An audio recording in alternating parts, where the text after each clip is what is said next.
The anime begins by showing a city in complete despair as a mysterious disease rapidly spreads, bringing death, destruction, and panic everywhere.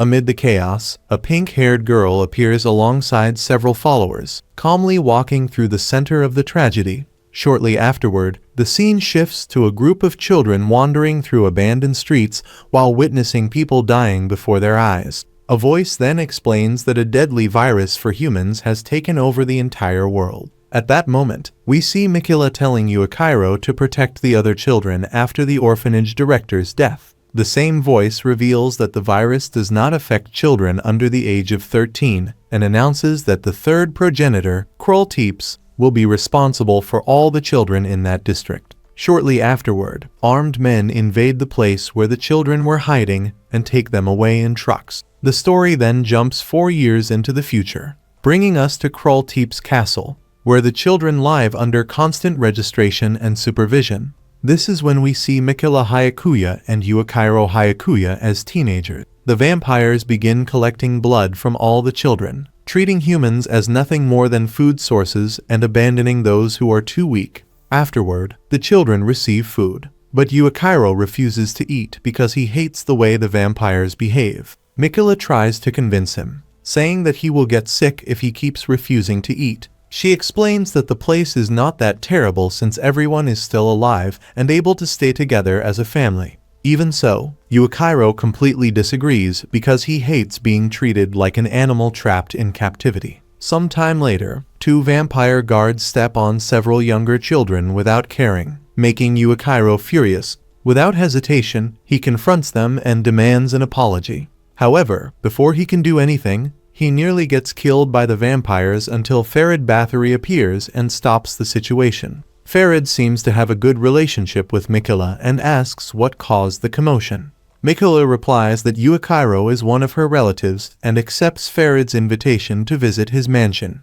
The vampire then asks whether Yuuichirou will come as well, but that only makes the boy even angrier, and he tries to insult him before Mikaela interrupts. After Farid leaves, Yuuichirou takes out his frustration on her. However, Mikaela explains that a human could never defeat a vampire in a direct physical fight. Yuuichirou asks if he really knows Farid, and Mika confirms that he does. He says that he gets better food and several benefits by offering his blood to him. He also advises Yuuichirou to learn how to think intelligently if he wants to survive in that horrible place. Irritated by her words, Yuuichirou walks up to her and punches her before leaving without saying another word. At that moment, he remembers the first day he arrived at the orphanage and recalls how Mikaela reached out her hand to help him. When he returns home at dinner time, his younger siblings are happy to see him again and excitedly mention that they will be eating curry that night. Yuuichirou is surprised to discover that Anna is cooking and asks how she managed to get those ingredients. Anna replies that everything was obtained thanks to Mikaela, which makes Yuuichirou angry as he remembers what happened earlier. Even so, the children continue celebrating while discussing whose birthday it might be that day. To end the argument, Anna declares that it will be everyone's birthday at the same time. She reminds Yuuichirou that they are all one big family made up of the orphanage children, although he always denies it whenever someone says that. Later that night, Mikaela returns when almost everyone is asleep except for Yuuichirou, who stayed up waiting for him. He says that next time he will be the one using his blood to get food for everyone. Mikaela jokes that his blood probably tastes awful and assures him that he does not need to worry about it. Mikaela then reveals that she has been preparing a plan to fight the vampires and escape from that place. Yuuichirou asks her to stop carrying everything on her own, but Mikaela replies that he is being ridiculous and says that she always keeps her promises, especially because the other children believe in him. After their conversation, the two finally eat the curry together. Afterward, Mikaela gives Yuuichirou a weapon to use against the vampires and shows him a map of the city that she stole from Farid's mansion. She explains that she intends to escape that very night with the entire family because she has finally planned everything properly. Yuuichirou worries about the virus spreading throughout the world, but Mikaela assures him that it will not affect any of them since all the children in their family are still only 12 years old. Later, Mikaela tells Kimizuki to quietly wake everyone up so they can begin their escape without drawing attention. Following her orders, he moves through the hallways notifying each child. As they travel through the city's sewers, some of the children ask where they are going, and Mikaela answers that they are finally returning to the real world, where they can live happily and eat curry every day. However, just as they are about to escape, a guard nearly discovers them. Fortunately, everyone manages to hide in time, but near the exit, Farid suddenly appears and says that he has been waiting for that moment from the very beginning. He enjoys watching the despair on the children's faces and reveals that he had only been pretending to help them all along. Moments later, Farid grabs one of the girls and drinks all of her blood, killing her in front of the others. Furious, Yuuichirou immediately fires at him, but the vampire easily dodges thanks to his monstrous speed. Even so, Farid admits that the map Mikaela stole was real, and that they truly were close to the exit. Desperate, Yuuichirou tries to create an opportunity for the children to escape, but he cannot stop Farid from slaughtering everyone there. Meanwhile, Mikaela screams and begs him to stop. Even so, none of the children are spared.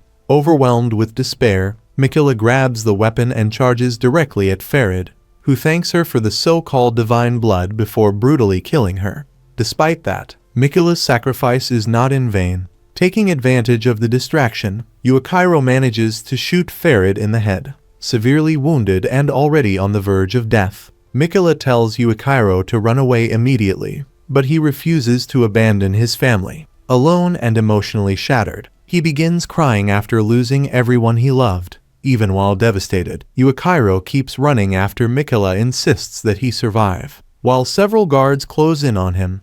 Eventually, he manages to escape and arrives in a dark world, where several adults comment that an ancient prophecy has finally come true. They explain that one of the survivors used in the Hyakuya sect laboratory experiments has appeared, and that he will be the key to destroying all vampires. At that moment, however, Yuuichirou does nothing but cry as he vows to kill every last one of them. The story then jumps ahead another 4 years. Now a teenager, the protagonist is still haunted by memories of his family's massacre and Mikaela's death. Suddenly, a horseman of the apocalypse appears, attacking everything around it. The protagonist's companions try to reason with the creature while questioning why an inexperienced recruit was even on the battlefield. Despite hearing his superior's orders, Yuuichirou ignores everyone because his only motivation remains exterminating vampires. Without hesitation, he charges at the beast alone and easily defeats it, slicing the monster in half with his sword.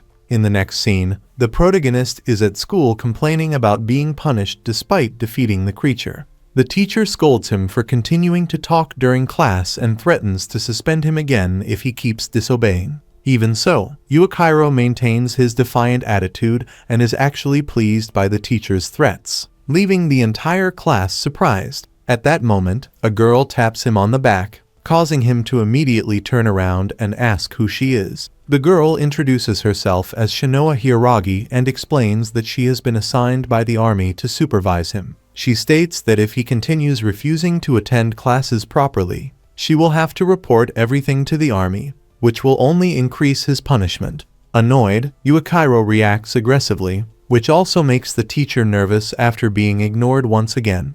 Nevertheless, Shinoa insists that he cooperate. In the end, Yuuichirou decides to obey the teacher's orders, although he states that he has no intention of making friends just to reduce his punishment. Shortly afterward, a flashback reveals that the protagonist once believed all of humanity had been exterminated by vampires. However, Gurren explains that this is merely a lie spread by them, although much of humanity truly disappeared. He explains that when the trumpets of the apocalypse sounded, monstrous creatures began appearing throughout the world. Even so, Gurren insists that humanity has not been completely destroyed and that its reconstruction has finally begun. The lieutenant colonel of the Japanese Imperial Demon Army declares that his organization will shape humanity's future and promises the boy that if he joins the army, he will be able to take revenge on all vampires. As he gives this speech, he hands the protagonist a coat.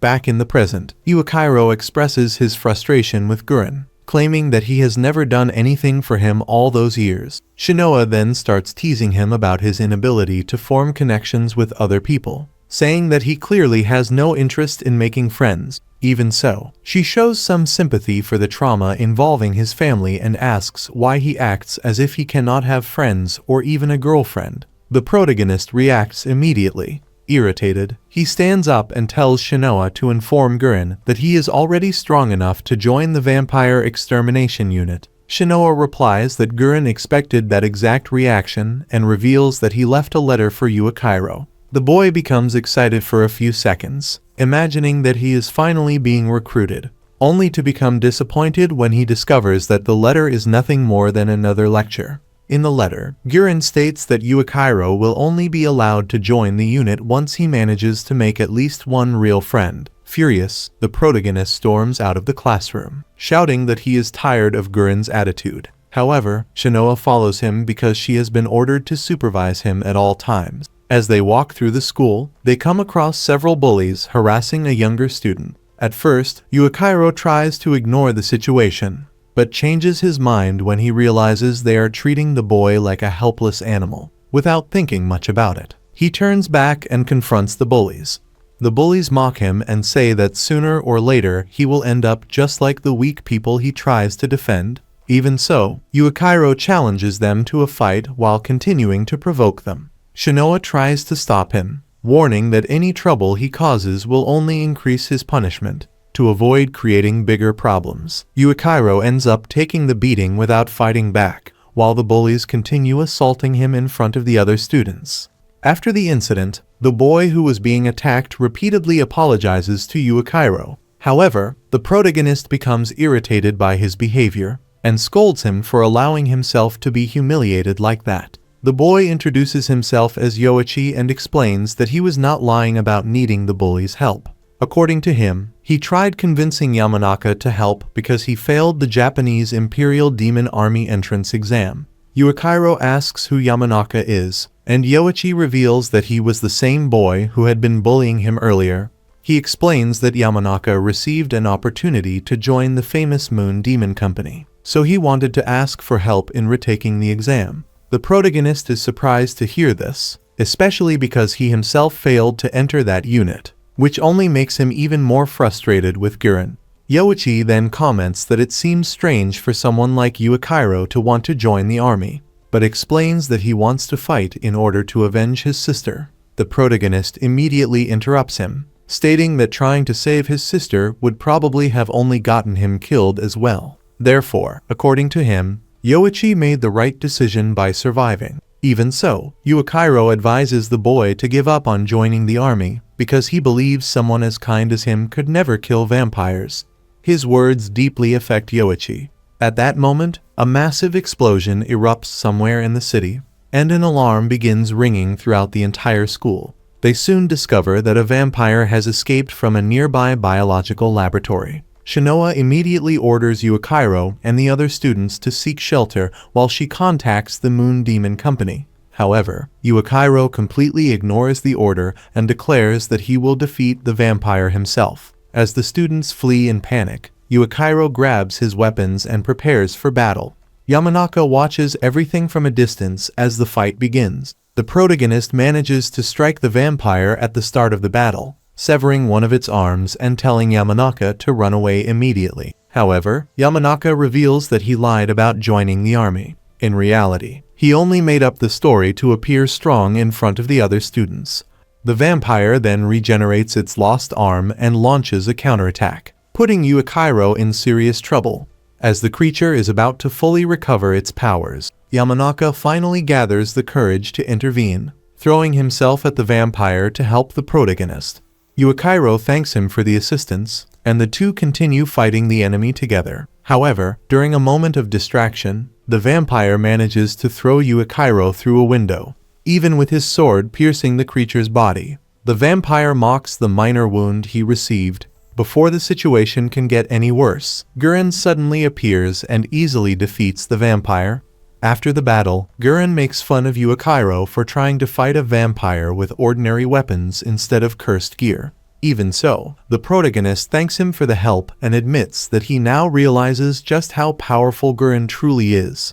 Yuuichirou then asks once again to be accepted into the Moon Demon Company. However, Guren refuses yet again. According to him, Yuuichirou still does not know how to work as part of a team and still does not have a single true friend. At that moment, Yuuichi appears and throws himself onto the protagonist, thanking him for saving his life. Even though the impact knocks Yuuichirou unconscious, Yuuichi clearly considers him a friend. Seeing this, Shinoa reminds Guren of the promise he made earlier. While unconscious, Yuuichirou has a vision of Mikaela telling him to abandon his obsessive desire for revenge and start valuing the new people around him. Some time later, the protagonist wakes up in the infirmary and finds his new companions happily gathered around him. Shinoa informs him that he has finally been accepted into the vampire extermination unit. In addition, Yuuichi was also accepted thanks to the courage he showed during the incident. The next day, Yamanaka and his friends secretly gather inside a hidden room within the school.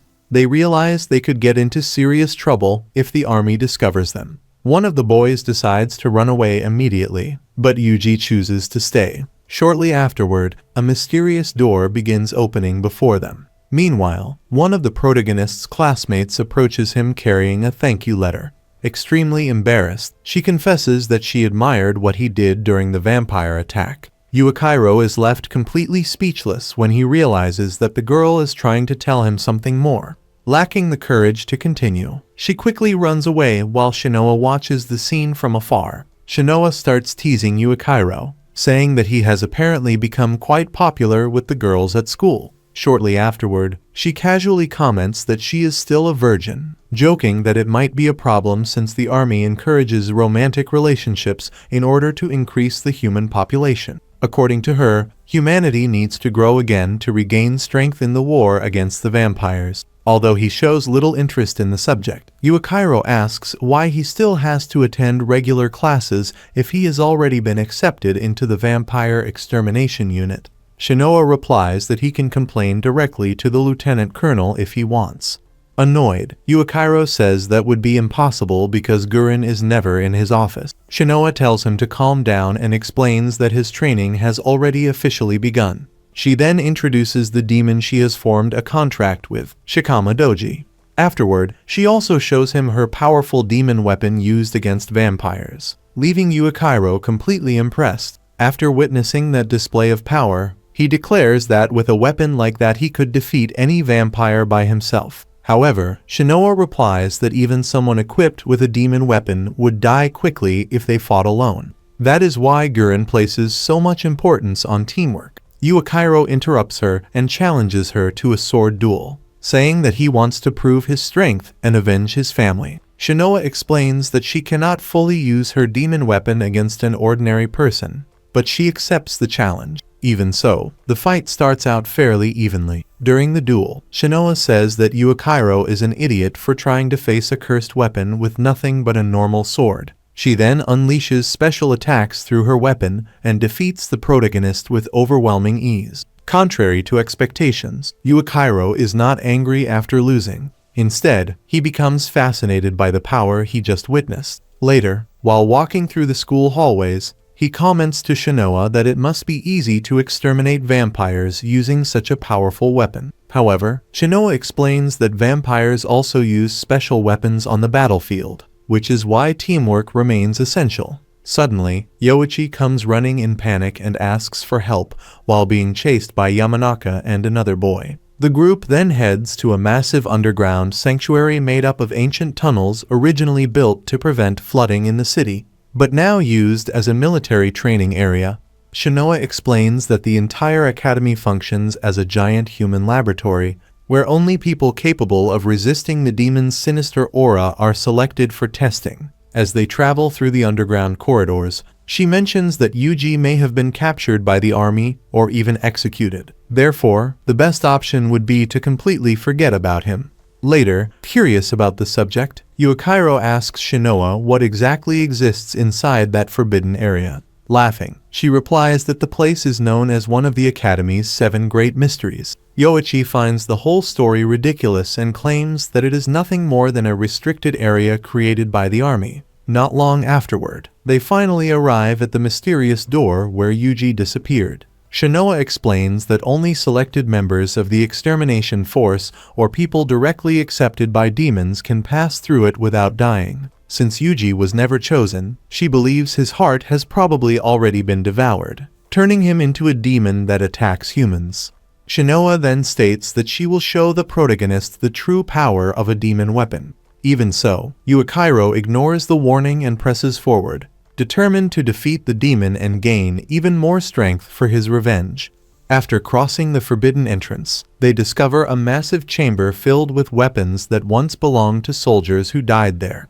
At the center of the room, Yuji is completely possessed by demonic power. Shinoa orders the protagonist not to interfere, stating that the extermination force will handle the rescue. However, he is interested only in the demon axe being used by Yuji and immediately decides to attack. Before the battle can truly begin, Shinoa tries to warn him one more time. She explains that if he directly touches the demon axe, he will become possessed as well. Furthermore, she points out that his heart is filled with hatred and a desire for revenge, making him the perfect target for demons to manipulate. According to Shinoa, demonic creatures feed on negative emotions and use them to control their victims. That is also the reason why Gurren has not given him a demon weapon yet.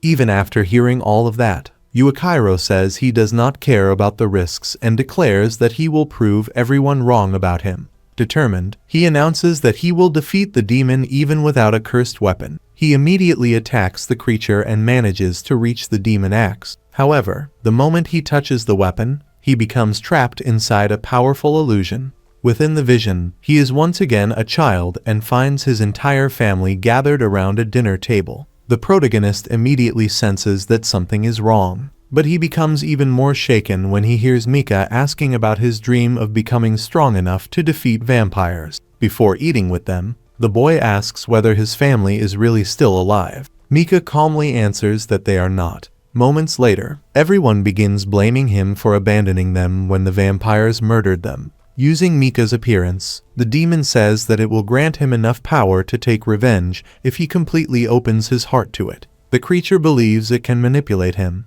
but Yuuichirou immediately realizes that everything is fake. He shouts that Mika would never tell him to live only for revenge. At that moment, the illusion begins to fall apart as the protagonist angrily threatens the demon.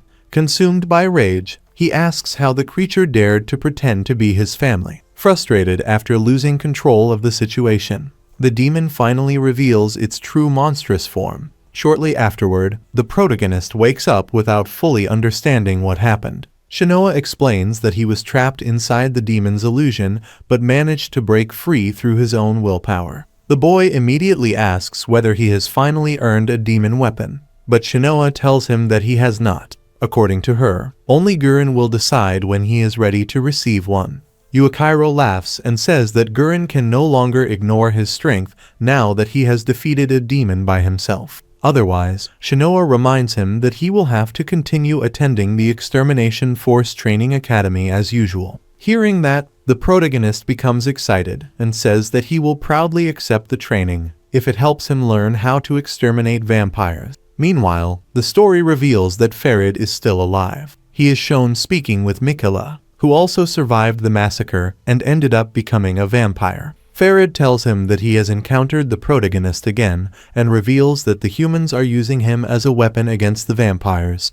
One night, a horseman of the apocalypse suddenly appears and begins attacking the district, spreading destruction among the residents. However, Mikaela steps into the creature's path while wielding his demon sword and easily defeats the monster with a single strike. The population is amazed and grateful to have someone so powerful protecting the city. Even so, other vampires mock the humans, claiming that they are nothing more than livestock meant to feed the vampire race. During the conversation, some of them question how Mikaela managed to survive and become a vampire after drinking the blood of the cruel third progenitor. One vampire even insults him, saying that he is just as pathetic and selfish as any human. Mikaela coldly replies that they can think whatever they want because he does not fight for recognition or glory. Afterward, the vampires officially announce that the entire district now belongs to them and that all humans will live under their protection and control. Later, Mikaela saves a young human who approaches him to express his gratitude. The boy voluntarily offers his blood in return for the help he received. At that moment, Mikaela remembers the past, recalling his conversation with the protagonist about the escape plan and the moment he lost his humanity. The story then returns to the past, showing guards arriving shortly after the children's escape attempt.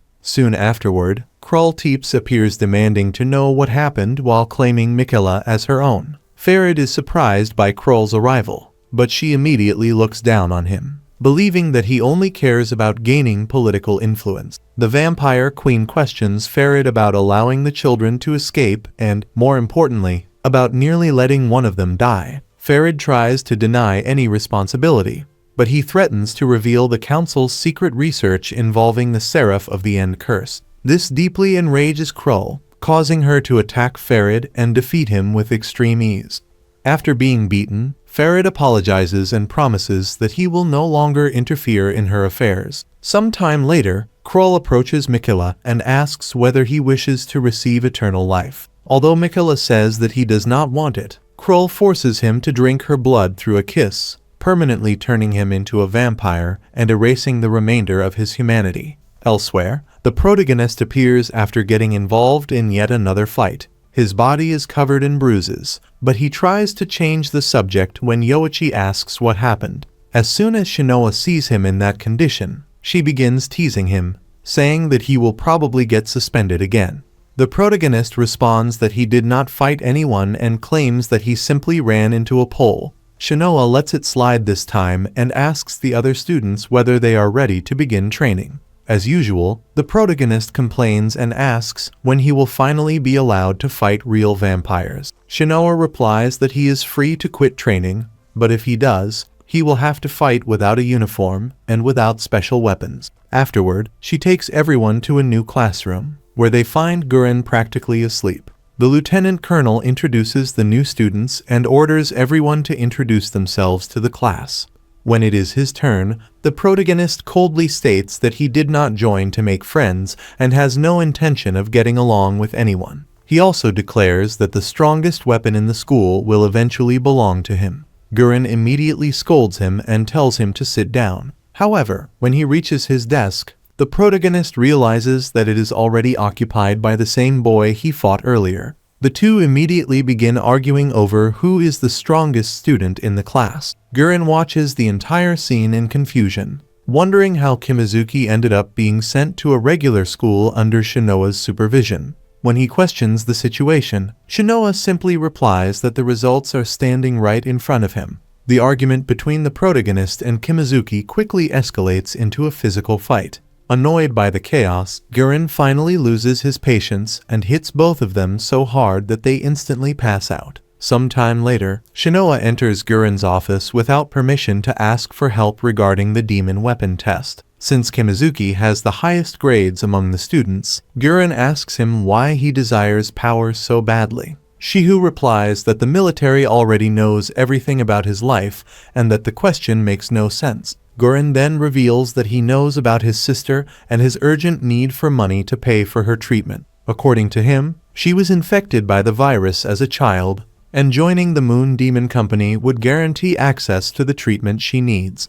Even so, Gurren says he still will not give Shihu a cursed weapon. He explains that doing so now would only allow his desires and emotions to be used against him. Shihu then provokes the protagonist, implying that he is much stronger than him. However, Gurren replies that strength alone is not enough. According to him, someone without friends will never survive in that world. After that, the boys are informed that they must first pass a preliminary test before they can participate in the demon weapon aptitude test. Since the first stage requires teamwork, the students are divided into pairs. Yuuichirou ends up paired with Yoshi, while the protagonist is forced to fight alongside Shu, something he clearly dislikes. During the test, several enchanted puppets appear and attack them. However, because of the lack of cooperation between the teams, especially between the protagonist and Shu, they perform terribly and lose many points in the evaluation. Even though they are individually strong,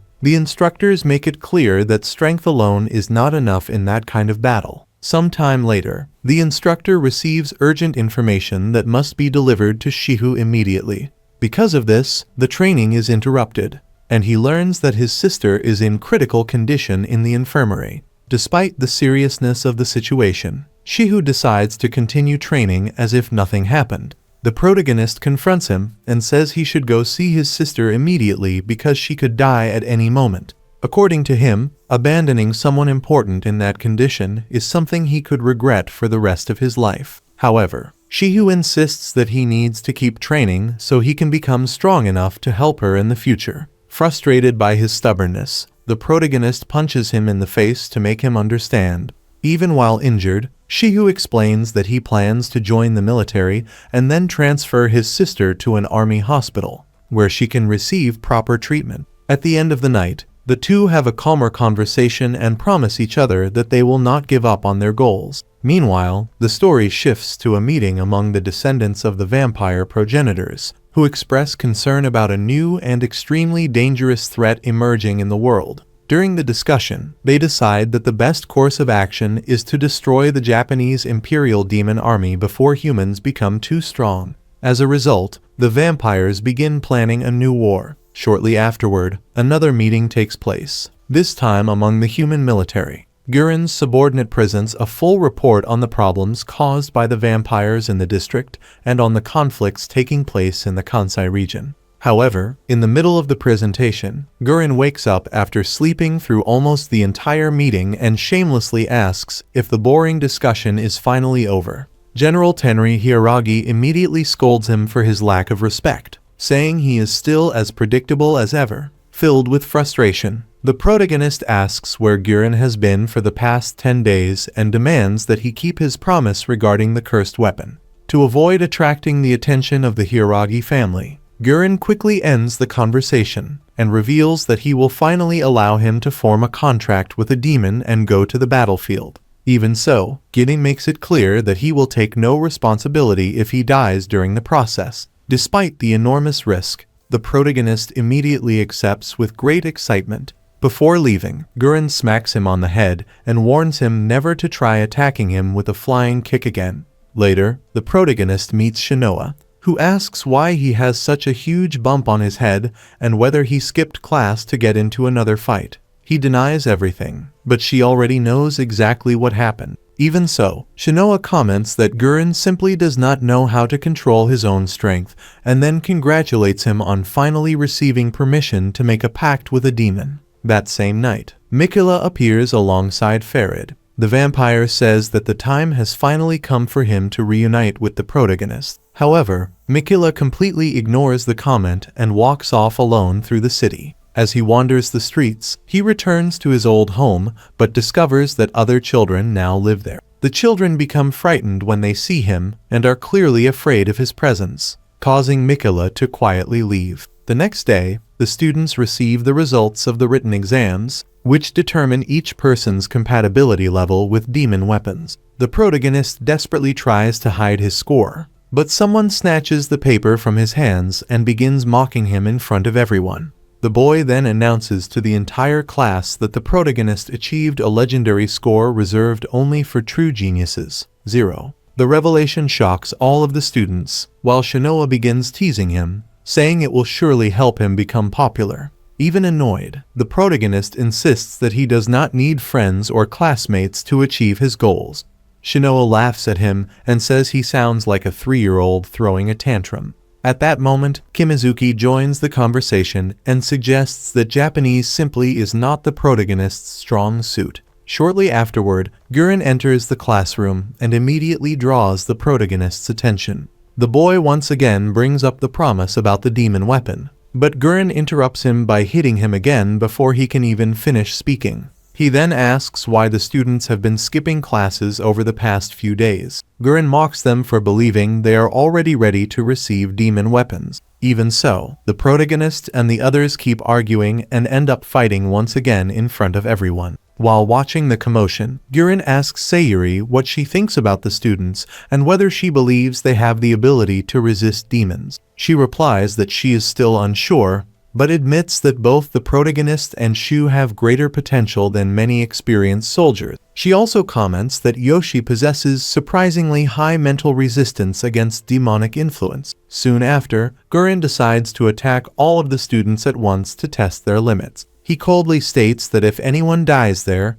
it will simply be because of their lack of training. The attack is so powerful that several students instantly lose consciousness, including Shihu. However, the protagonist and Yoshi remain conscious despite the overwhelming pressure. Guren congratulates the two of them for staying conscious and says they both have the potential to form demon contracts if they continue training. However, he is even more interested in those who manage to remain standing, since they will have the chance to face real demons and possibly obtain weapons from the powerful Black Demon series. The chosen ones end up being the protagonist, Shihu, Yoshi, and Shinoa. Even so, Guren comments that he would have preferred Shinoa to pass out along with the others. As they head toward the demons, Sayuri questions whether it is really safe to allow Yoshi to take part in the trial. However, Guren coldly replies that if Yoshi is not strong enough, he will simply die, because the world shows mercy to no one. He then looks directly at Yoshi and asks if he is truly willing to risk his life to avenge his sister.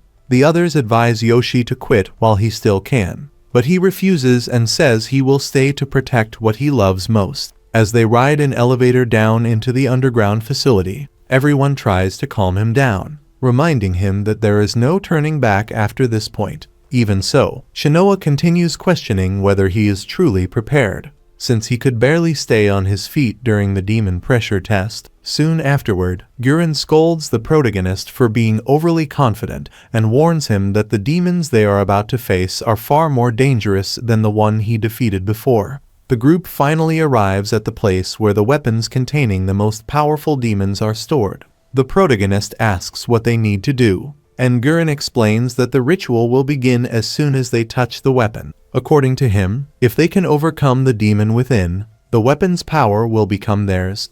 However, if they fail, they will either turn into demons themselves or simply die. Either way, the odds of survival are extremely low. The protagonist is the first to step forward. Without hesitation, he walks up to the weapon and demands that the demon give him its power. At that moment, they are drawn into the illusions created by the demons. Yuuichi relives the moment he found his sister murdered by the vampire Lacus. When he tries to approach her, a demon takes on her appearance and begins playing with his painful memories. Young Yuuichi desperately asks if his sister is still alive, but the creature tells him she is not.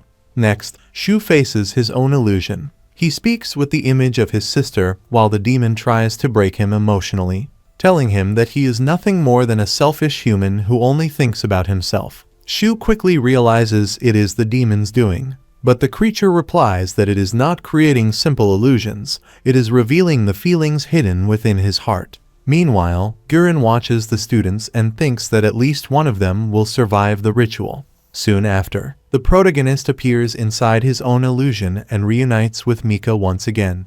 Without showing any fear, he immediately tells the demon to stop wasting time pretending to be his family. The creature is surprised to see that he shows no emotional weakness when confronted with those memories. The protagonist then states that he already knows the mental tricks demons use and once again demands the weapon's power. Irritated, the demon abandons Mika's appearance, reveals its true monstrous form, and attacks directly. The creature restrains him with its abilities and asks whether he really believes defeating a weak demon means he can face someone like her. It then threatens to play with his heart however it pleases. Even so, the protagonist continues demanding power without hesitation. The demon asks why he wants that strength so badly. Without a second thought, he replies that he will do whatever it takes to avenge the vampires who destroyed his family. The demon agrees to grant him limitless power, but warns that it will never be enough. Soon afterward, it takes Mika's appearance and tries to convince him to dedicate his entire life to absolute revenge. Consumed by guilt for leaving his family behind, the protagonist realizes that he must stop trying to fill the emptiness left by his old family through new relationships, as though he could simply forget them. Angrily, he tells the demon to shut up, but the creature ignores him and continues pressuring him, saying that he must accept that power if he truly wants to protect the people important to him. In the end, the demon agrees to help him, but under one condition. As long as the boy's heart remains firm, everything will stay under control. However, the moment he hesitates or loses his determination, the demon will take his body for itself. The demon then introduces itself as a Surumaru, Before disappearing, the protagonist learns something strange: he is not completely human, because a small part of him is different. Even without understanding the true meaning of that revelation, he accepts the contract after seeing the creature's true form. When he awakens, the protagonist discovers that Yuuichirou was the reason everything took so long. Soon afterward, he asks about Yuuichi, only to learn that he still has not regained consciousness. Meanwhile, inside the illusion created within his mind, Yuuichi remains before the demon, which asks whether he desires power. The creature notices that the boy carries neither hatred nor a thirst for revenge in his heart, only kindness and emotions it considers pathetic in humans. The demon then demands that Yuuichi surrender his body so that his sister can be avenged, since he lacks the courage to do it himself. At that moment, the demon attacks while Yuuichi sees a completely terrified Yoshi standing before him. The creature declares that Yuuichi does not deserve to be its master and ultimately takes control of his body, awakening Gurren. Despite being irritated by the situation, Gurren is pleased to have achieved 2 successes out of 3 possibilities. Without wasting any time, he gives the boys their first official mission alongside the company members: defeat the terrifying devouring demon. The creature tries to attack Gurren first but fails completely. After that, it charges at the protagonist and Yoshi, but it cannot injure them either.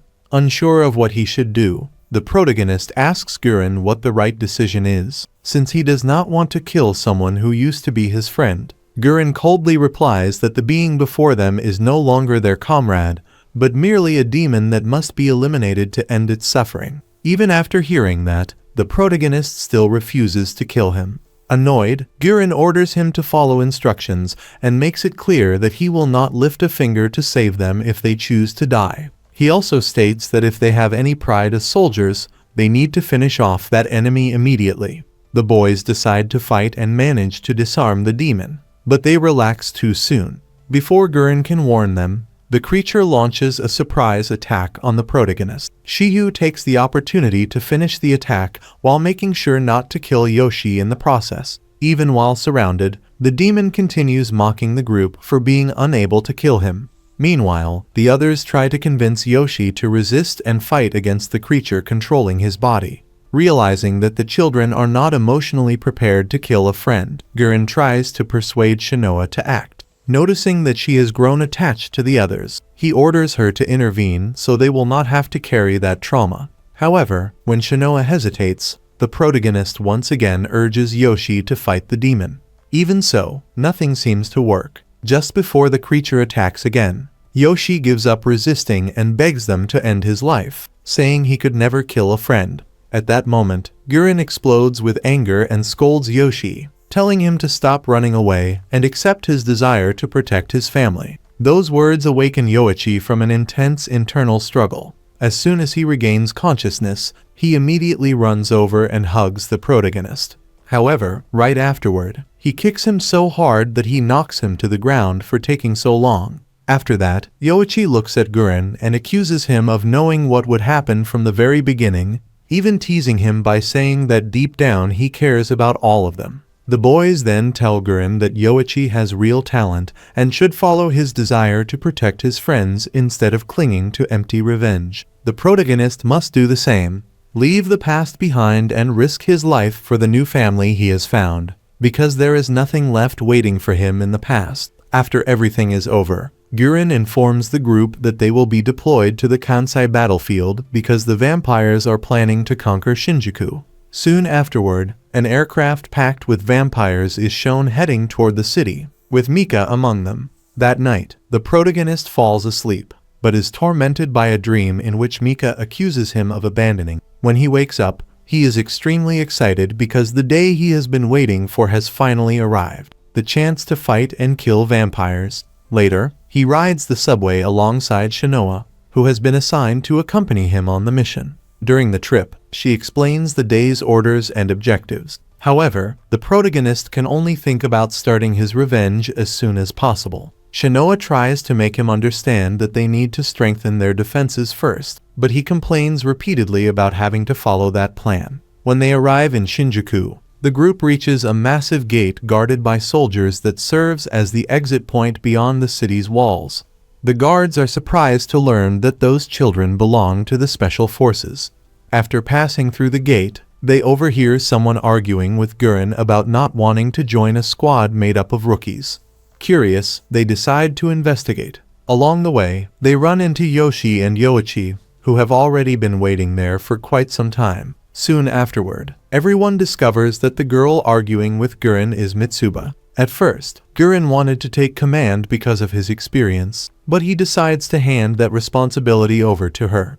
As soon as Mitsuba sees Shinoa, she greets her but quickly loses her patience and rushes at her to start a fight. Before things get out of control, Guren steps in and threatens to throw both of them into the dungeon if they keep arguing. Afterward, Guren explains that he will be taking a different route to Shinjuku. Before leaving, he officially introduces Mitsuba as the newest member of the squad. He explains that every company squad must have 5 members because facing armed vampires without a full team is extremely dangerous. He also makes it clear that everyone must function as a real team during combat. Even though he does not fully understand why that is so important, the protagonist listens in silence until Mitsuba punches him because of his attitude. He blocks the punch, and Guren then gives the squad their mission: travel to Maruta and rescue the humans being used by vampires as blood sources. After that, they will be able to reach Harajuku without having to pass through Shinjuku. As they observe the ruined landscape outside the city walls,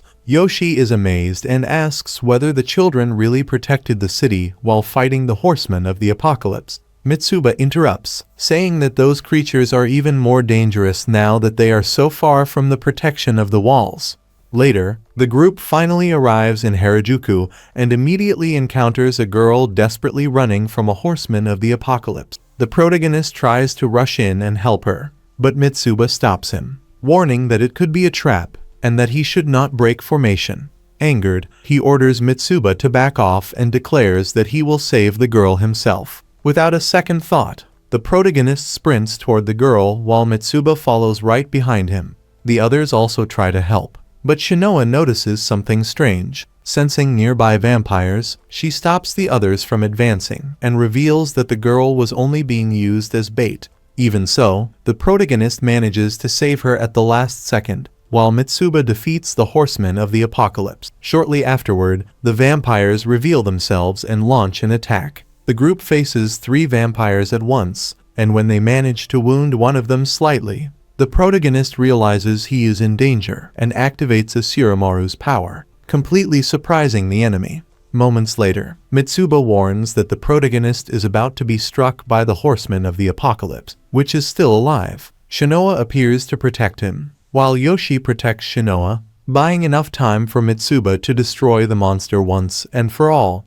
Realizing that these children belong to the vampire extermination force, the enemies decide to retreat and call for reinforcements. Even so, the protagonist suddenly charges after them to continue the attack. Mitsuba immediately orders him to fall back. The vampires mock them, saying they will never allow their livestock to escape. The insult enrages Yu, who prepares to attack at once, but Shinoa orders everyone to retreat, reminding them that they are still deep inside enemy territory. Later that night, Mitsuba scolds the protagonist for putting the entire squad in danger with his reckless actions. Yu admits that he was wrong, but says he does not regret it at all. He even tells Mitsuba that if it will make her feel better, she can hit him as much as she wants. Mitsuba coldly replies that she hates people like him, because that kind of behavior always ends up dragging the entire team toward destruction. After that, the group hands the girl over to the army soldiers to ensure that she remains protected in a safe location. Later, Shinoa tells the protagonist that Mitsuba acts that way toward everyone, but asks him to try being kind to her since she carries a very complicated past. The scene then shifts to the girls taking a bath while Mitsuba continues complaining about the protagonist's behavior. Shinoa jokes that, in the end, the two of them will probably get along just fine. She then asks whether Mitsuba hates him because he reminds her of how they used to be. Those words make Mitsuba think back to the past, especially to the moment when a former teammate died after revealing important information.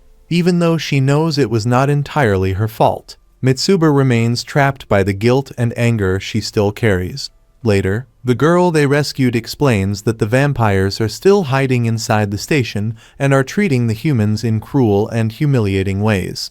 As a result, the next day, the group heads there with the goal of rescuing the civilians being held captive. On the way, Mitsuba warns everyone not to act recklessly.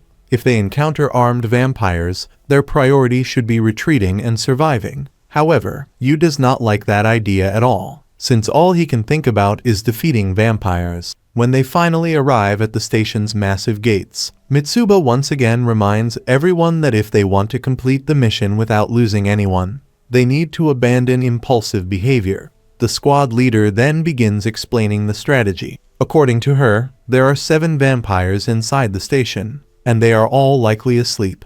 Even so, everyone must stay together, protect one another, and avoid revealing any important information to the enemy. As soon as they enter, the protagonist sees numerous humans dressed like livestock, immediately bringing back painful memories from his past. Mitsuba takes command of the operation and directs the group toward level S3, where the vampires are supposedly gathered. While moving through the corridors, Yuichi finds it strange that the humans remain there even without vampires nearby. Mitsuba explains that many of them prefer staying there because the outside world is filled with dangerous monsters. Not long afterward, the first vampire appears before them. Mitsuba orders everyone to prepare their weapons, but the protagonist acts before anyone else. Taking advantage of the perfect opening, he drives his sword through the vampire and quickly defeats him.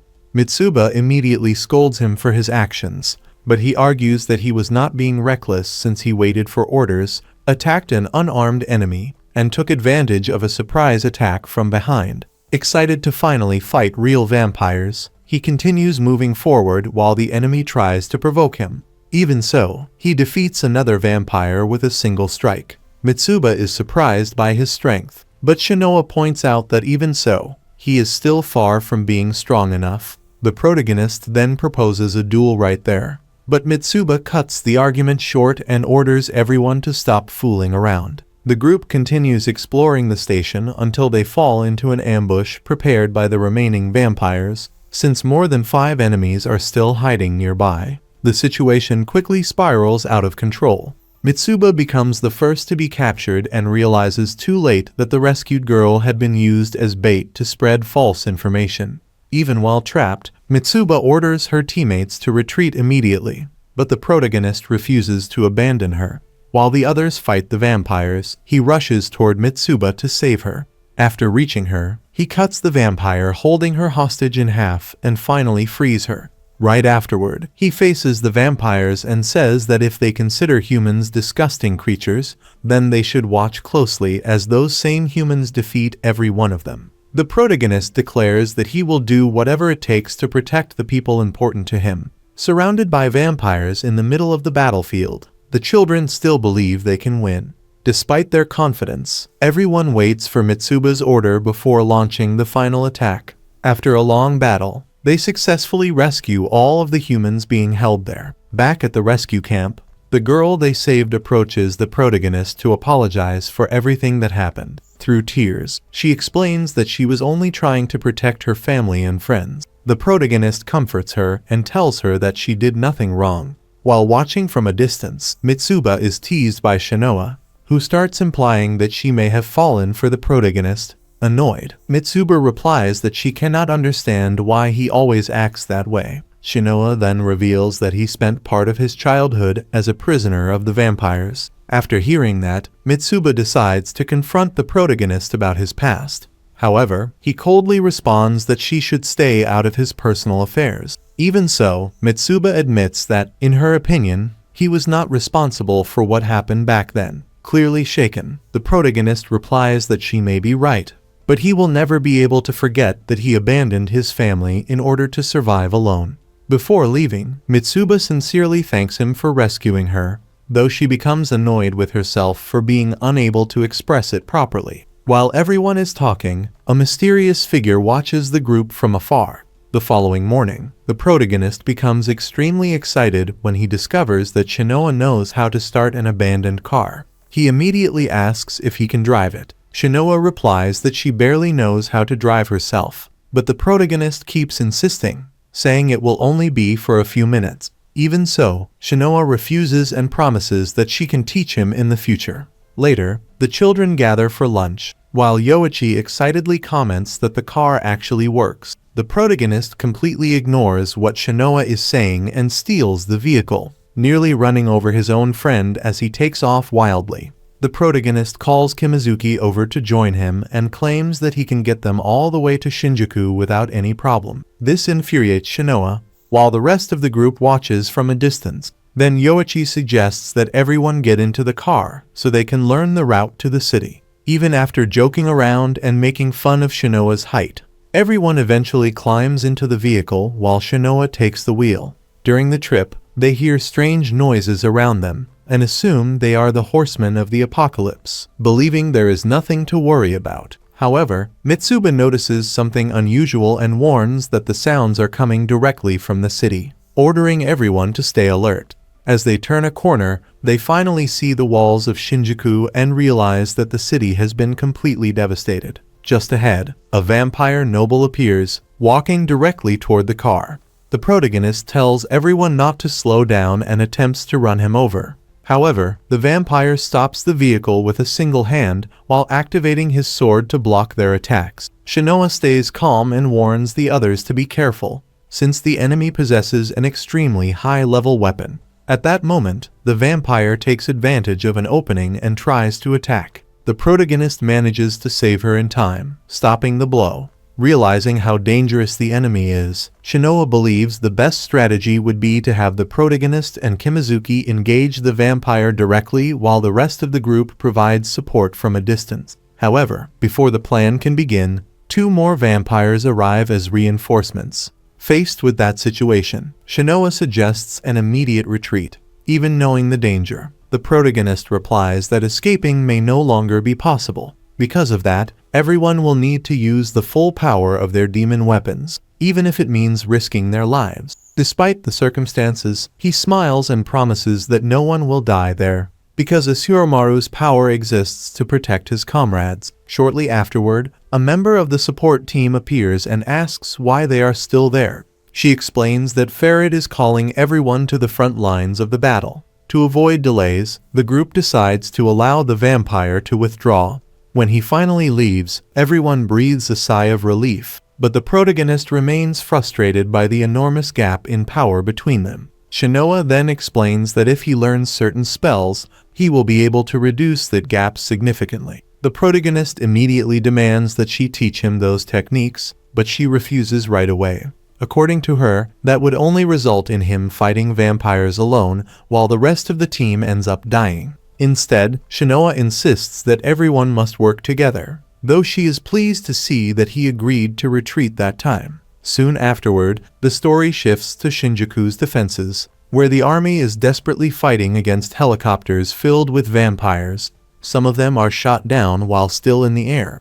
The soldiers receive orders to hold out until the 4th wave of reinforcements arrives, because if they fail, Shinjuku will be completely destroyed. Then a massive aircraft loaded with explosives appears, flying directly toward the city. The vampires manage to break through the walls, and the children arrive just as chaos takes over. Sections of the wall suddenly collapse, while 2 helicopters appear and fire missiles at the defensive positions. Yuuichi narrowly escapes after seeing the helicopters destroyed by giant arrows. He notices other soldiers carrying demon weapons, but the girls explain that those are rune weapons, simpler versions of true demon weapon. At that moment, the protagonist spots another helicopter approaching for another attack and barely manages to protect himself again. Soon afterward, hundreds of vampires begin descending upon the city. Faced with that scene of total destruction, the children prepare to fight alongside the army in defense of Shinjuku. After an intense battle in which all of them had to work together just to survive, they finally defeat all the vampires attacking their area. Corporal Nagai sincerely thanks them for their help and bravery, especially after learning that they belong to the Moon Demon Company. As they look at the destruction around them, the group realizes that the city's condition is far worse than they had imagined when they accepted the mission. Nagai then explains that the vampires have breached the eastern wall and that reinforcements are urgently needed to stop them from advancing further. The protagonist immediately replies that this is exactly why they came. Without wasting any time, the corporal leads everyone toward the combat zone on the western side of the city. Meanwhile, from the top of a building, Guren watches the battlefield and realizes that things are getting out of control. He asks who is leading the vampires in the attack. Shortly afterward, he spots Mikaela standing beside Farid. Even from a distance, Farid notices Guren watching them. Sayuri complains that he is wasting time, but Guren replies that he needs to secure strategic observation points, since the vampires would certainly do the same. At that moment, a vampire attempts to attack Sayuri from behind, but Mito quickly appears and defeats the enemy before the strike can land. Soon afterward, the rest of Guren's squad arrives. Guren asks Shigeru how the protagonist and the others are doing, and she replies that they have already entered the city. He then orders his squad to eliminate the enemy commander in order to turn the battle in humanity's favor. Elsewhere in the city, Farid asks Mikaela whether he feels nostalgic seeing Tokyo again. He then asks if he is thirsty, saying that the battlefield would be the perfect place to drink blood. Farid also brings up everything that happened to their former family, causing Mika to feel even more anger toward himself for failing to protect them. Soon afterward, a flashback from 4 years earlier begins. At that time, Kroll forces Mika to drink blood in order to gain power and eternal youth. However, he refuses, saying that he would rather die than become a vampire. Kroll replies that it is already too late for that and explains that if he dies now, he will simply become a mindless demon instead.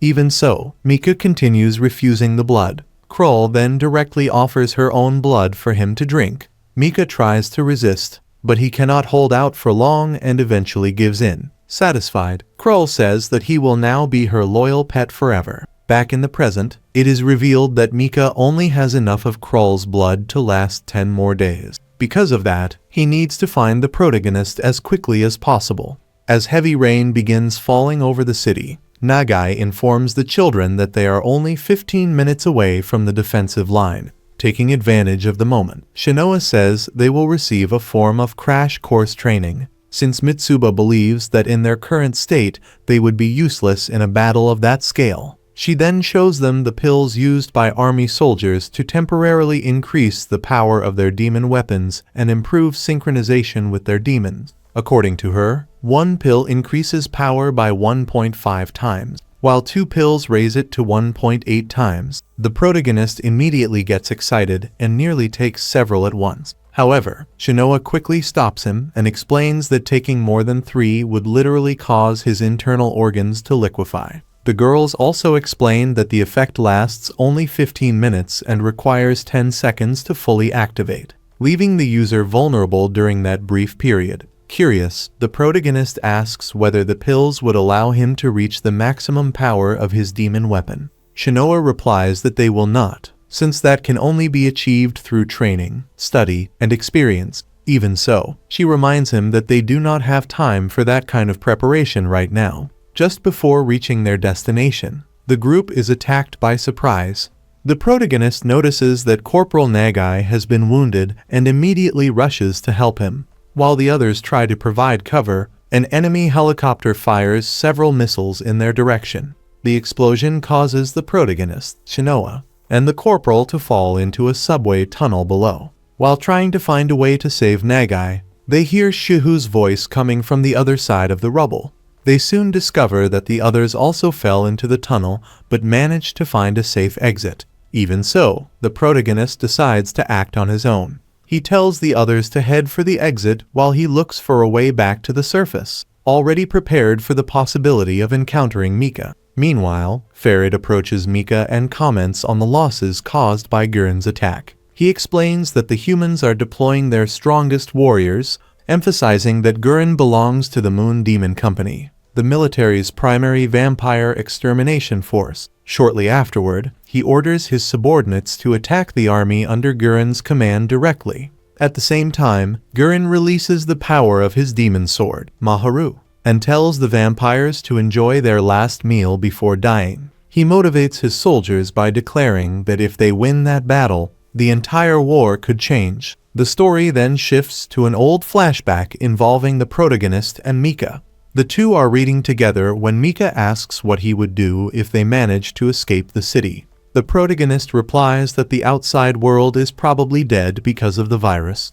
Even so, Mika asks him to imagine a future where they can live freely together, far away from that place. The protagonist says that would be amazing. Mika then replies that if that is the case, he will need to work much harder before they leave. At the time, the protagonist does not fully understand what Mika means in the present. However, he realizes he was wrong to imagine the outside world as some kind of paradise. Shortly afterward, Shinoa finds the protagonist and informs him that Corporal Nagai is safe. She also explains that Guren has sent new orders. According to her, Guren is currently fighting the main vampire force at the 5th Street intersection in West Shinjuku and wants everyone to regroup with him immediately. Shinoa points out that defeating the vampires there could mean winning the entire battle. However, she also reminds him that the vampires are probably thinking the same thing about defeating Guren. Because of that, she insists they reach the defensive lines as quickly as possible.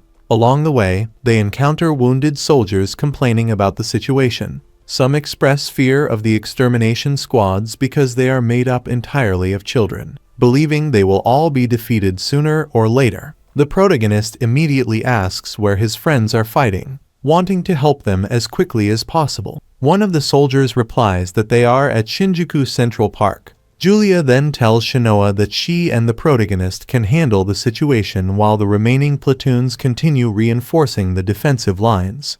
Shinoa tries to stop the protagonist, reminding him that he should not act based solely on assumptions about where his friends might be. According to her, helping Guren should be the priority. Even after hearing that, the protagonist completely ignores the orders and continues towards Central Park. Meanwhile, at the defensive lines, Guren and his companions are fighting countless vampires at the same time. Frustrated, Guren notices that more and more enemies keep appearing. Sayuri suggests that they clear a path while protecting Guren so he can strike directly at the vampire commander.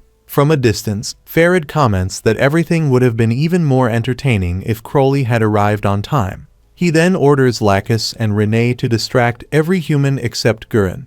Afterward, he tells Mika that it is time to show his true power as the two prepare to attack together. However, Mika refuses Farid's assistance. He declares that he will defeat the arrogant human who challenged him earlier by himself. Back with the protagonist, Shinoa ultimately decides to accompany him to Central Park. He thanks her for coming along. When they finally arrive, they find their friends fighting several vampires, but everyone is already completely exhausted. Without wasting any time, the protagonist immediately joins the battle and saves Yuuichi. Afterward, he jokes that fighting without him must have been difficult. While they continue battling the enemy, a vampire attempts to attack Shihu from behind, but the protagonist arrives in time to save him as well. Soon afterward, he asks where the other vampires are and is disappointed to learn that the one they just defeated was the last remaining enemy. Yuuichi approaches him and complains that he failed to follow the original plan of regrouping at the defensive lines first. The protagonist apologizes but says he would do the exact same thing again if necessary because protecting his friends is more important than any strategy. His answer causes the others to start teasing him for being unbelievably stubborn. After that, the entire group heads together toward the defensive lines. Meanwhile, the battle between Guren and Mika remains completely even. Both are incredibly powerful, and neither can gain the upper hand. During the fight, Guren attempts to attach an explosive to Mika's forehead, but Mika easily avoids it because the device is far too slow. In addition, many of Guren's older spells do not work properly against vampires. Farid reappears only to praise Mika and warn him not to become overconfident, or he will end up dead. He even offers assistance during the fight, but Mika immediately refuses, insisting that he will never lose to a human. What Mika does not realize is that Guren has already prepared a carefully hidden trap to catch him by surprise. Guren orders his squad to launch a coordinated attack immediately. Shiger and Juzo charge forward without hesitation and strike together, but neither attack manages to hit Mika. Taking advantage of the opening his allies create, Guren launches his final assault and nearly kills Mika. However, Farid appears at the last second and saves him, casually remarking that Mika now owes him a favor. The force of Farid's counterattack sends Gurren flying backward. Even while injured, Gurren realizes just how absurdly powerful that vampire truly is. Farid once again suggests that Mika fight alongside him. Mika refuses, saying that he now fully understands Gurren's fighting style. With that, Mika raises his sword and prepares to attack once more. Sensing the danger, Gurren decides to take a second enhancement pill, completely ignoring his companion's warnings that it could kill him. Even so, he sarcastically asks Mika, like a true gentleman, to wait 20 seconds for the medicine to take effect. Mika shows no mercy. He charges straight at Gurren and declares that he no longer intends to hold back. Just before delivering the finishing blow, Mika states that he is going to kill him. At that exact moment, the protagonist and the others finally arrive at the scene, but they are already too late. Right before their eyes, Mika drives his sword through Gurren. The sight causes the protagonist to completely lose control. Without even being able to see clearly who attacked Gurren, he rushes forward at full speed and drives his sword through Mika, shocking both Mika and Yuuichi when they realize who has appeared. The others are stunned by what is happening. The protagonist yells for them to activate their weapons and finish Mika off. However, when he realizes who is actually standing before him, he completely hesitates despite being wounded. Gurren manages to get back on his feet with the little strength he has left and strikes the protagonist for failing to react properly. The protagonist remains frozen, unable to understand the situation. Ireland then warns him not to let his guard down. The others begin questioning why he did not kill the enemy. Finally, the protagonist admits that Mika is part of his family and asks if he is really his brother. Even though they are on opposite sides of the war, both are overwhelmed with emotion by the reunion. Farid, however, simply mocks the situation and asks what Mika plans to do now. Mika immediately replies that he will save the protagonist from the greedy humans who are using him as nothing more than a weapon. Farid then comments that humans and vampires can never coexist as long as the protagonist remains human, suggesting that Krull should turn him into a vampire as well. Mika rejects the idea instantly and threatens to kill Farid if he tries to get close to the protagonist. Farid agrees to back off, but offers to distract the other humans. Meanwhile, while watching the protagonist, Mika laments that his human friends seem to be using him only for their own benefit. After that, Farid finally orders the massacre to begin. The vampires charge forward mercilessly, leaving only you alive. At that moment, Crowley enters the battle and suggests that instead of killing everyone, they should turn the survivors into human livestock through a domestication operation. As soon as Gurren realizes another vampire noble has arrived on the battlefield, he immediately orders a full retreat. However, the protagonist refuses to leave Mika behind. Frustrated, Gurren asks if he wants everyone to die along with him. Despite being shaken, the protagonist understands that there is no other choice. Everyone begins retreating in formation while trying to reach the second defensive line. However, Farid appears in their path to stop their escape. The situation drives the protagonist into an uncontrollable rage. He begins attacking desperately while Gurren tries to help him but ends up getting injured again.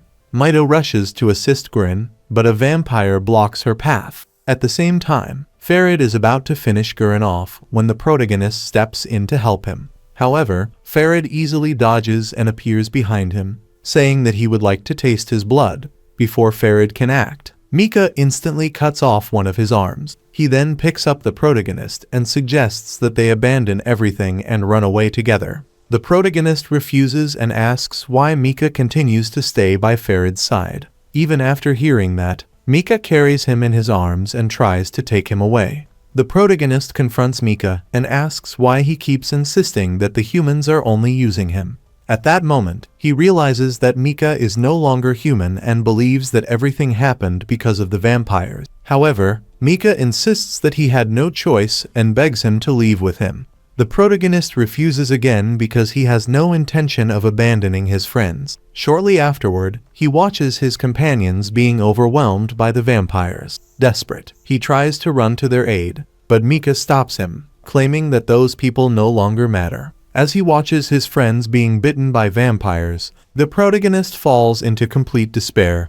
Even while hearing the others scream for him to run, his mind sinks into a trance-like state. Within that mental state, he meets Asurumaru and asks if she is trying to take control of his body. Asurumaru replies that she is doing nothing and simply says that she is afraid of him. She then advises him to listen to Mika because the humans did something terrible to him. Suddenly, trumpets echo across the sky and angel-like creatures appear before everyone. At that moment, it becomes clear that the protagonist has completely lost his humanity and unleashed the true monster hidden within him. An enormous amount of demonic energy erupts from his body, granting him terrifying power. Every strike he delivers causes destruction and bloodshed around him. With this monstrous strength, he confronts Crowley directly and even manages to pressure him during the fight. Crowley then retreats to Farid, who begins questioning Gurren about this new power. Almost mockingly, Gurren confirms that it is part of an experiment. Unable to control himself, the protagonist begins attacking indiscriminately and decides to kill Shinoa. Realizing the danger, Gurren immediately orders her to do something before everyone ends up dead. Just as the protagonist is about to run Shinoa through with his sword, Mika steps between them and takes the blow directly. Despite being wounded, he seems to ignore the pain and continues trying to stop the protagonist from advancing. Meanwhile, Gurren keeps shouting at Shinoa to act quickly or no one will survive. With no other option, Shinoa runs to the protagonist and hugs him tightly, begging him to stop. Unexpectedly, the protagonist seems to regain part of his awareness upon hearing her voice. A few seconds later, he completely passes out. Seeing this, Gurren starts laughing in front of Farid and declares that this was his true hidden triumph. Farid replies that it is a shame it was not enough to win. However, Gurren explains that his goal was only to buy time until Kirito Hiragi could get into position. Shortly afterward, he reveals that Kirito's entire army will soon arrive to take full control of the situation. Later, Shinoa is seen walking down a staircase while remembering what happened after the battle.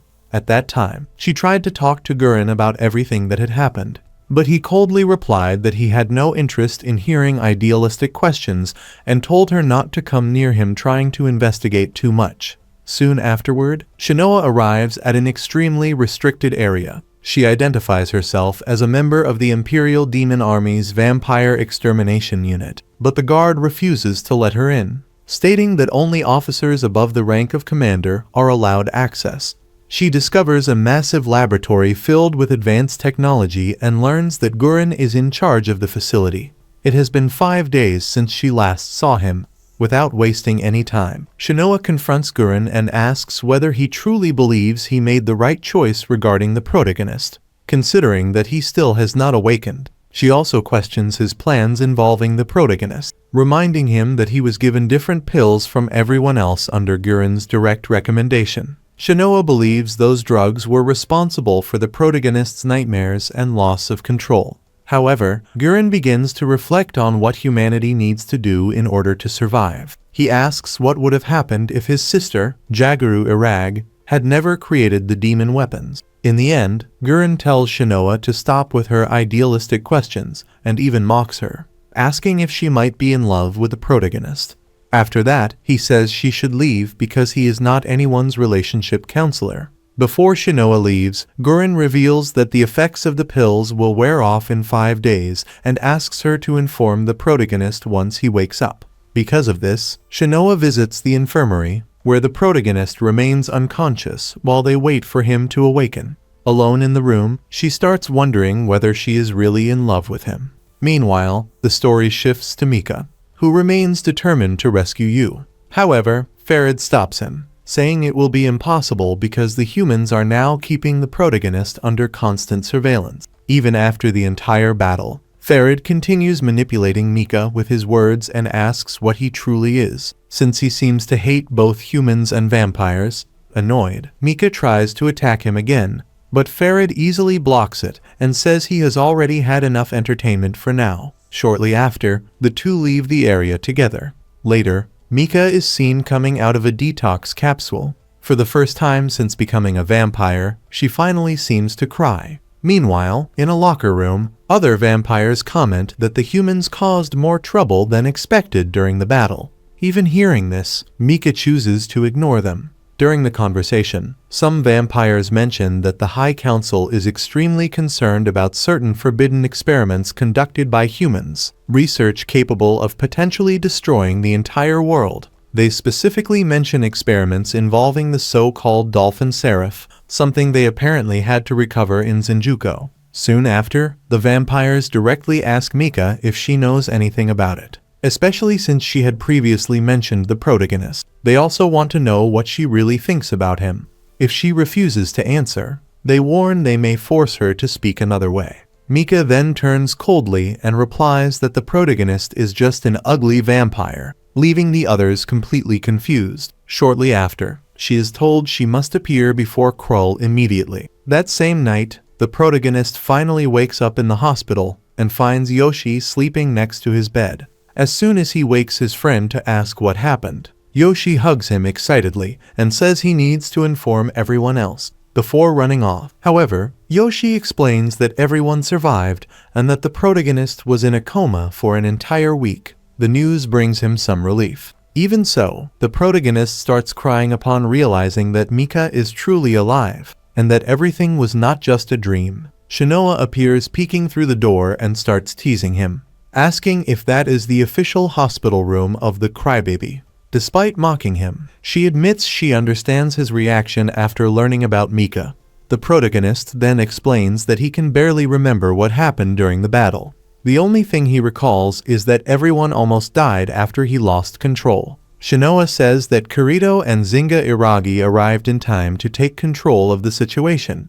Because of that, they managed to defeat the common vampires and capture some prisoners. Although the nobles escaped, the protagonist then asks about Mika. Shinoa replies that the vampires took her away and immediately warns him not to try escaping the hospital to invade the vampire capital, because she will not allow it. The protagonist thanks her for her concern, but upon noticing her injuries, he impulsively grabs Shinoa by the neck, leaving her nervous, even surprised. She manages to say she is fine. At that moment, Mitsu enters the room and finds them in that strange position, immediately scolding Shinoa. However, Shinoa quickly explains the situation and calms her down. When the protagonist notices that Mitsu also has bite marks, he becomes visibly concerned, which makes her uncomfortable. Soon after, Shinho and Yoshi also enter the room. Taking the opportunity, Mitsu complains about the protagonist shouting in the hospital. The protagonist then apologizes for worrying everyone and sincerely thanks them for staying by his side as friends. The children immediately start teasing him, saying they never expected to hear something so sentimental from him. They explain that they wanted to go rescue Mika immediately, but were ordered to rest after the battle. Even so, the protagonist replies that Mika is still alive, and for now, that is enough. While everyone talks, the story briefly shows what several important characters are doing across the war. In the final scene, the protagonist looks out the hospital window and promises himself that he will save Mika. At the same time, in the vampire capital, Mika also makes a promise to save him at any cost. Meanwhile, Farid once again shows his contempt for both humans and vampires as he delivers the results of his research to a mysterious figure. And so, the first season effectively comes to an end. Right after that, the second season begins with a new day. We see Shinoa facing Gurren in intense training while using the full power of her demon weapon. She manages to dodge his attacks and even get behind him during the fight. Gurren then says that if she truly wants to kill him, she should do it quickly, because he doesn't mind dying before her. However, before attacking, Shinoa asks if all of this is happening because he killed his own sister Maharu, who deeply loved him. Without hesitation, Gurren confirms that he really did kill her. Shinoa then asks if Maharu is still living inside his sword, and if that's why Gurren keeps using the protagonist according to her will. After that question, Shinoa lowers her weapon and asks if Gurren really doesn't want to do the right thing. She asks him to leave the protagonist alone. Gurren doesn't give a clear answer, but suggests that Maharu might still be living inside his sword. Later, Shinoa goes to the library, where she finds the protagonist reading some books. He complains that he's tired of spending so much time resting and closes his eyes for a moment. When he opens them again, Shinoa comments that he seems bored of staying still all the time and asks what he's reading. Pretending nothing is wrong, she picks up one of the books from the floor and starts teasing him, saying he's reading perverted stuff. However, while flipping through it, she finds something that catches her attention and looks surprised. Before leaving the library, Shinoa directly asks if he's trying to find a way to turn Mika back into a human. The protagonist is shocked by the question and begs her to tell him everything she knows. Shinoa laughs at his obedient reaction, but explains that it's extremely rare for a human to become a vampire, since only nobles are allowed to do that.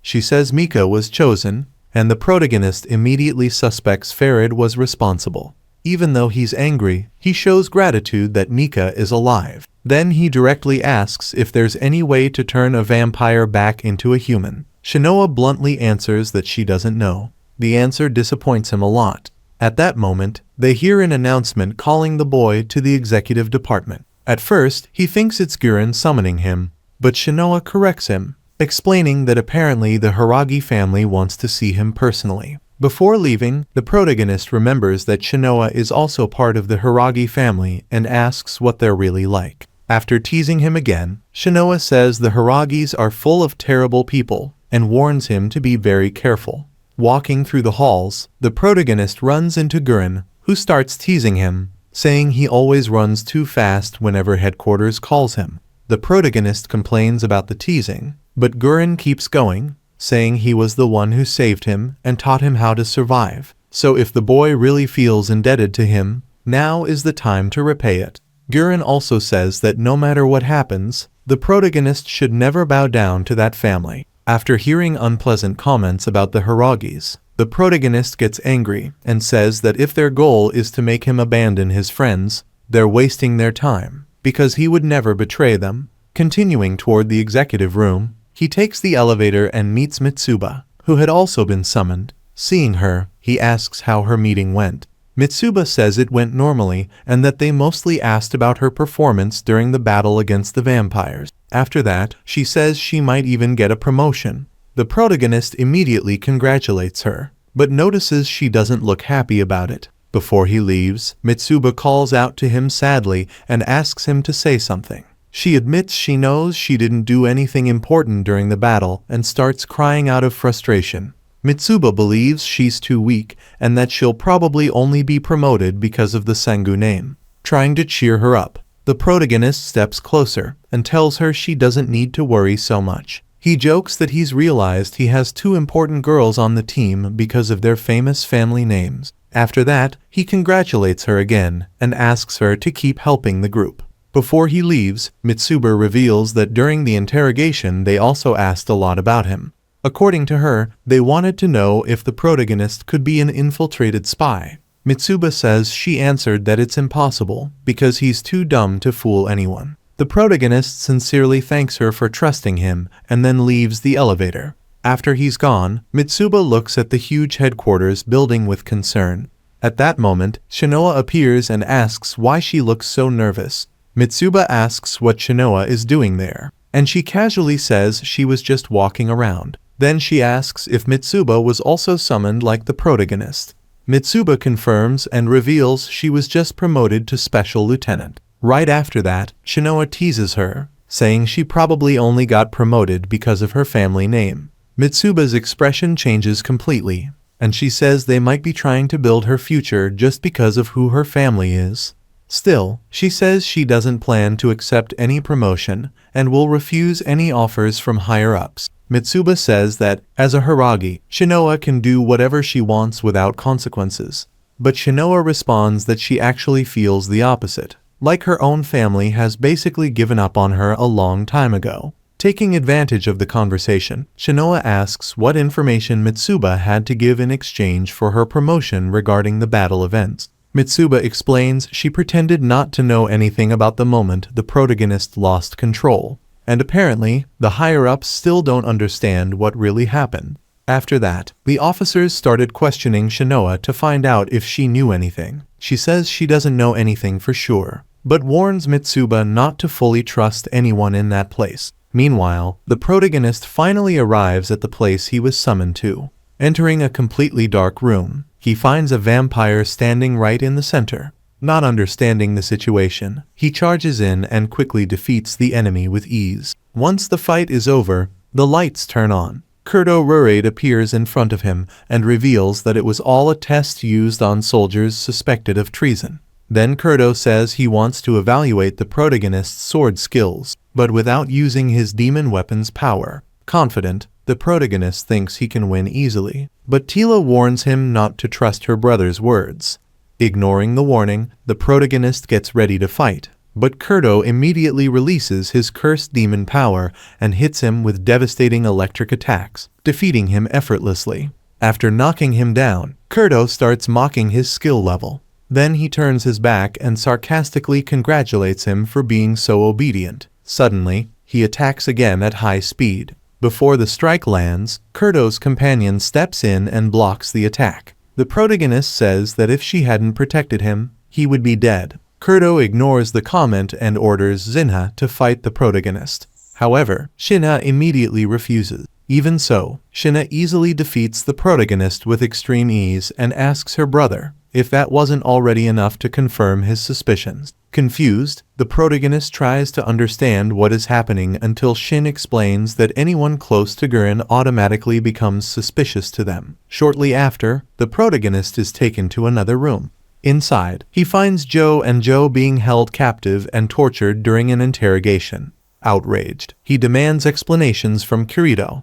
The general coldly replies that the two are being investigated as possible spies and that this is only the beginning. He also warns that if the protagonist does not answer everything honestly, his friends will continue to suffer. Kirito then begins asking questions about how the three of them obtained Black Heritage weapons so quickly, what their true goals are, and what their origins are. The protagonist loses his patience hearing this, but his reaction only makes things worse, causing his friends to be tortured even more in front of him. Kirito then starts citing details from the protagonist's childhood and asks if all that information is true. When the boy confirms it, Kirito states that Gurren decided to take him in, questioning the real reason and why he carries the Hyakuya surname. Kirito then reveals that the Hyakuya were members of a powerful cult connected to magical experiments conducted on children. Because of this, there is a possibility that the protagonist was also part of those experiments, which is why Gurren is so interested in him.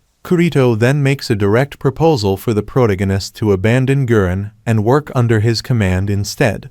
The protagonist demands that his friends be released first and asks why Kirito does such cruel things, saying he does not want to become someone like him. Sometime later, the protagonist finally manages to leave the interrogation room together with his friends. Outside, Mitsu and the others are waiting anxiously. As soon as he meets Gurren, the protagonist confronts him about everything he heard from Kirito regarding experiments and his past. Gurren coldly replies that he never saves people from whom he cannot extract some kind of use. Even after hearing this, the protagonist thanks Gurren for saving his life and asks if Mika can also be considered useful to him. If so, he wants to know whether Gurren will truly help save her. Gurren then replies that the entire team functions like a family, and therefore they will also save the protagonist's family. In the next scene, we see Mika in a terrible state due to lack of blood. Farid offers her blood using a child as a source, but Mika manages to resist the temptation, surprising even Farid.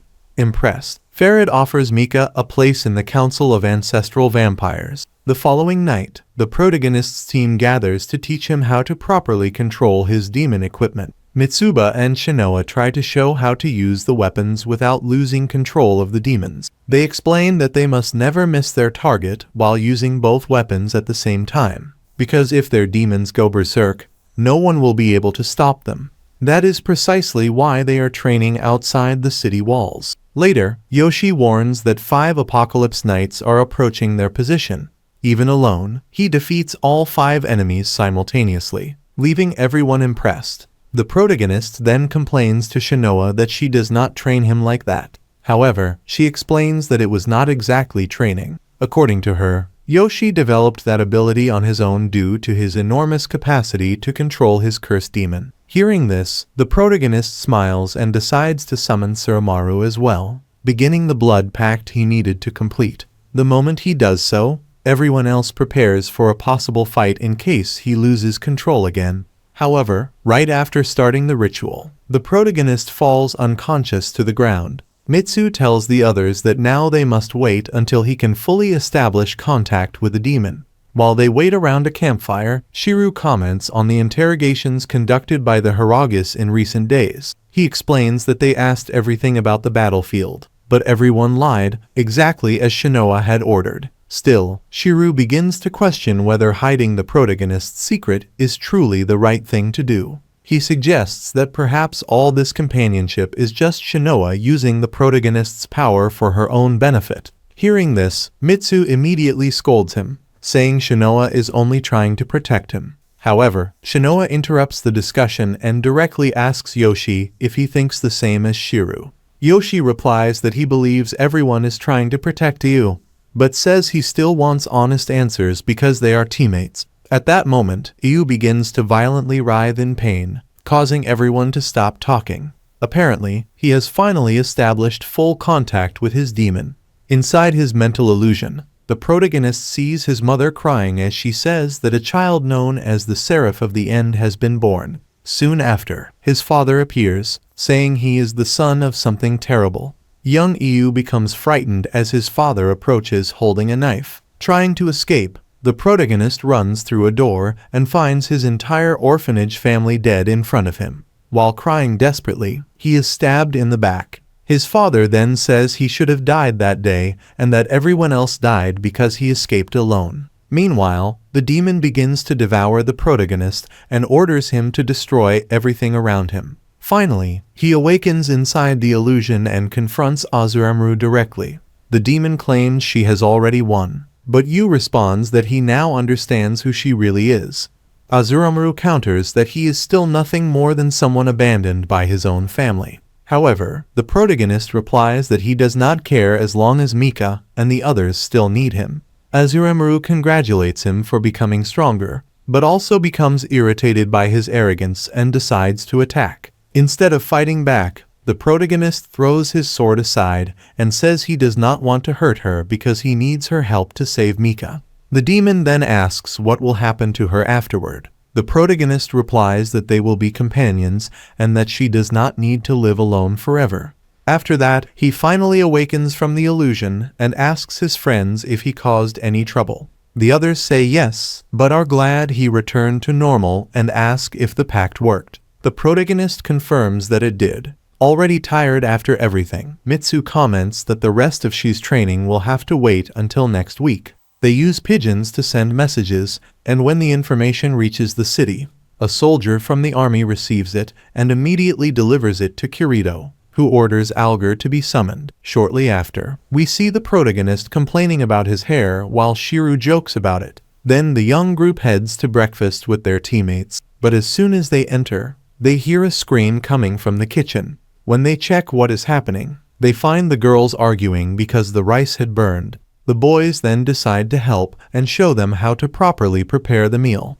After that, the boy finishes making breakfast for everyone. While the group was getting ready to eat, the protagonist praises him, saying he seems capable of doing anything. However, the boy replies that it's not that he knows everything, but rather that they don't know how to do anything. Shortly after, the protagonist asks what the conversation is about, since he seems to be the only one who doesn't know the secret. They then explain that there are two important issues to discuss. The first is that Yawu underwent experiments that caused him to lose control during battles. The second is whether they truly belong to Guren's squad. The protagonist is shocked to learn they are questioning Guren's loyalty. Shinoda comments that he might be manipulating all of them, including the protagonist himself. Mitsu adds that if Guren is truly loyal to the group, he might be planning to confront the higher command or something even bigger than they imagine. The protagonist then stares at the boy, trying to understand what he really thinks about it all. But Tiro admits it is also the first time he has heard about it. At that moment, Shinoda asks whether, knowing the truth, they should keep moving forward like this and how they should face the world from now on. After reflecting on their positions, Mitsu suggests that they all decide together as a team what to do. Joe then states that depending on the situation, they might need to abandon Guren. The protagonist is completely shocked by the idea and cannot believe what he just heard. Meanwhile, the scene shifts to several desperate and aimless vampires being held captive by order of Kirito. Soon after, Kirito scolds Gurren for arriving late and begins questioning him about his experiments with cursed equipment. Gurren replies that he was trying to discover a more efficient way to turn vampires into demons, but the tests were not working, likely because the vampires used were low level. After hearing this, Kirito simply orders all of them to be executed. Gurren then says he does not take orders from him and asks why he was summoned. Kirito questions whether he came alone and whether he ever considered that he might be killed there. Gurren replies that he simply followed orders and has no reason to kill him, also stating that he would not do so while Kirito is still useful. Kirito agrees, but says he still needs to ask a few questions to decide whether Gurren remains useful for his plans. After that, Kirito begins asking about the protagonist Yuuichi and Joe, wanting to know how Gurren managed to turn them into black demon users. Gurren replies that it all happened by pure luck, but Kirito makes it clear he does not believe that for a second. According to him, those capable of controlling black demons usually go through countless experiments, and even then the success rate remains extremely low. Still, Kirito says he does not care if Gurren hides the truth, as long as he continues sharing the successful results of his research. Gurren replies that he will only do so when he feels like it and asks if he can leave already. However, Kirito keeps pressing him, asking what he really intends to do. He believes Gurren is increasing his own number of pawns by using black demon users. Gurren tries to reassure him, saying he does not plan to stage a coup, because if he truly wanted to, he would have already killed him without hesitation. Kirito counters that he is not capable of that and warns him not to act impulsively, since he is performing his role efficiently. Next, Kirito states that he knows Gurren's weaknesses very well and says he should abandon feelings like love and friendship. As the rain begins to fall outside, Kirito comments that he can trust him precisely because he would never betray his friends. Gurren then asks what the next step of his plan is and suggests he might want to show some new special prisoner. However, Kirito replies that what he truly wants is to understand Gurren's worldview, since even in a hopeless world, he continues seeking more strength and power. Gurren responds that precisely because the world is like that, he needs to accumulate power. Kirito then questions him again, saying that people without ambition should simply die, since they end up causing useless sacrifices and becoming bad people. He also reveals that he intends to rebuild the world by establishing contact with other countries. Gurren asks if the first step would be restoring communications destroyed by the vampires. However, Kirito explains that his priority is to eliminate the vampires in the country and then destroy all other surviving organizations, unifying the world under the army's control. Gurren considers it a childish dream and asks if he really believes he can accomplish something so absurd. Still, the lieutenant general replies confidently, stating that he knows the location of the 25 existing vampire nobles. Gurren then warns that the information they received could easily be a trap. Kirito admits that possibility, but says there is no time left for hesitation. Iren asks why he is in such a hurry, and the lieutenant general finally reveals that the headquarters will be attacked within a month. Because of this, they cannot allow the enemy to make the first move. Thus, Kirito orders Gurren, his team, and 100 additional soldiers to head to Nagoya, where several vampire nobles are building a base. Their mission is to eliminate those nobles and take control of the area. Gurren asks if such an action would not alert the vampires to their movements, but Kirito replies that this is exactly the goal. In this way, the vampires would focus their attention on Gurren, while the rest of the army prepares the real attack. Gurren then mocks the situation and asks if he is being treated as a disposable pawn, also accusing Kirito of hiding important parts of the plan. In the end, Kirito simply reinforces his orders, saying everyone must obey without question and remain silent. According to him, if they follow his instructions, they will finally see a world where vampires are reduced to slaves. At that moment, Mihiro appears in front of them and says she will follow Gurren's orders only because she wants to achieve her own goal. Soon after, Shinoa approaches the protagonist jokingly, asking if he was trying to watch a girl changing clothes. The protagonist does not like the joke and asks if she really tried to kill herself. Shinoa replies that he does not need to worry because she is still alive and also says he should have protected her. She then encourages him, saying that he and Joe used the squad's vanguard and therefore should protect her whenever she wants to die. Still serious, the protagonist asks if she lost control because Guren did something to her. Since she does not answer, he understands that this is probably the truth. He then asks her to stay by his side when they face vampires, in case he loses control again. The girl agrees and says he does not need to worry. Upon returning to the rest of the group, the protagonist announces that he has decided to support Guren because everyone there is his family, and he still cannot forget Mika. He admits that he may not fully understand the meaning of family, but believes they should not abandon someone just because that person failed. He also recalls that Guren promised to rescue Mika, and says that this is exactly why he chose to support him, even though he knows he should not drag the rest of the group into this problem. Joe then interrupts to say that he will also support Guren, and shortly after, the whole group agrees that they will protect their family together. The scene shifts again, showing Mika growing increasingly weak from not drinking blood for a long time. She goes to Cruelly to drink her blood, and the girl takes advantage of the moment. Although Mika manages to regain consciousness shortly after, she apologizes for how she acted and requests an even larger amount of blood. Crew, the cult leader, warns her that she will not be able to survive forever on that blood alone. Before leaving, Mika asks if it will really be necessary to kill all of her family, including him, and wants to understand why Cruel decided to keep them alive, even though they are considered a problem. She demands to know her true intentions. Cruel coldly replies that it does not matter, leaving Mika furious. Believing she is being used in some hidden plan, Mika tries to attack her, but Cruel easily stops her. Mika then admits she can no longer stay by her side and cannot trust her words. At that moment, Cruel finally reveals the reason they have kept everyone alive and explains why they need the end Seraph so much. She then says that within 1 month, a war will begin in which she intends to exterminate all of humanity. After that, she gives Mika a secret mission to rescue both vampires and humans without anyone finding out. However, if she speaks about it, she will become the #1 enemy of both sides.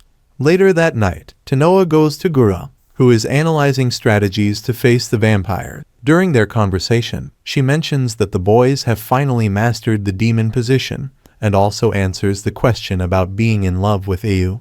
Noah replies that she is still unsure about her feelings, but admits that it was the first time someone had truly trusted her. Because of this, she feels the desire to return that trust in the same way. Before leaving, Gura gives a direct order to the protagonist, telling him to report to the delivery post at 6 p.m. the next day. Shortly after, the scene shifts to the vampires, who are surprised to learn that Mika has also been summoned. Meanwhile, in Nagoya, Kirito observes an experiment inside a secret laboratory, where a woman is nearly killed during the tests. At the same time, the protagonist's squad continues traveling toward Nagoya. Along the way, Shiro asks Shinoa for more details about the mission, but she only mocks the situation and says they will rest in Jacob. However, Mitsu corrects her and explains that they must first pass through the Divine Service area before continuing to Nagoya. As they proceed along the road, the protagonist begins to wonder if he will be able to meet Mika in that city. His thoughts are interrupted when a group of Apocalypse Knights detects their presence and immediately launches an attack. The squad responds quickly and carries out a coordinated team strike, easily defeating the enemies. Even so, their companions decide to play a prank on the protagonist by pretending to leave him behind, forcing him to walk alone toward Ibina. In the next scene, we see Guren's squad. Guren reprimands Gosh, who is looking at magazines of girls in bikinis instead of working. Shortly after, Gosh reports that Mito entered the building to search for vampire traces. Mito then returns saying she did not find any enemy presence inside. Even so, Gosh keeps insisting on the bikini topic and says Mito should try one on, since Guren would probably like to see her wearing it. The girl becomes extremely embarrassed and nervous, but after scolding Gosh, she still asks whether that was really Guren's order, though he simply ignores the situation. Right after, a luxury car arrives at the location. From its steps General X Shinha, who says he found the vehicle abandoned. Gurren replies that he is completely insane, but says he needs to know the reason for his arrival. Shinha then explains that Kirito told him about the suicide mission, and that, since Maharu would not be able to locate the vampire nobles alone, he decided to come and help. After that, he still expects gratitude from Gurren. Meanwhile, the protagonist's group realizes they are running late. Teru suggests that if they are reprimanded, they should blame Tanoa and Mitsu. However, Mitsu immediately responds, asking how they could simply hand over their own companions. The protagonist agrees and states that true companions never abandon their own. We now see Alger in front of the entire army explaining the mission orders. According to him, everyone must depart at 7 am and arrive in Nagoya by around 1 p.m. at the same time. The protagonist's squad tries to arrive unnoticed, but Gurren still notices their presence. When Shinoa tries to justify herself almost automatically, Gurren interrupts her in a firm and severe tone. He states that the mission is not a joke and says that anyone unable to follow military rules should leave the army immediately. Because of this, all the soldiers begin to look at the group with contempt, seeing them as nothing more than a nuisance. At that moment, the protagonist takes full responsibility, saying he was the one who decided to face the Apocalypse Knights. Gurren then orders him to fall back, but the protagonist begs to stay and help fight the vampires. Gurren eventually accepts the request and orders everyone to form up, warning that they will still be punished afterward. Next, Gurren addresses the rest of the army and makes it clear that he will not tolerate anyone who disrespects rules or treats the mission like a joke. He explains that this is one of the most dangerous operations in history and that many soldiers will likely die. Even so, he states that they are all family now, and therefore must endure the pain of losing important comrades while continuing to fight to complete the mission. Gurren's words manage to motivate the entire army. Shortly after, Tino approaches the protagonist alone to apologize, since the delay was her fault. However, the protagonist responds that she does not need to worry, because that is exactly what family is for. Right after, the protagonist is called to speak directly with Gurren. The rest of the group offers to share responsibility for the punishment, but he refuses and goes alone. When he finally arrives in front of Gurren, the protagonist is surprised to hear him ask how he is and becomes confused, since normally no one asks that kind of question before scolding someone.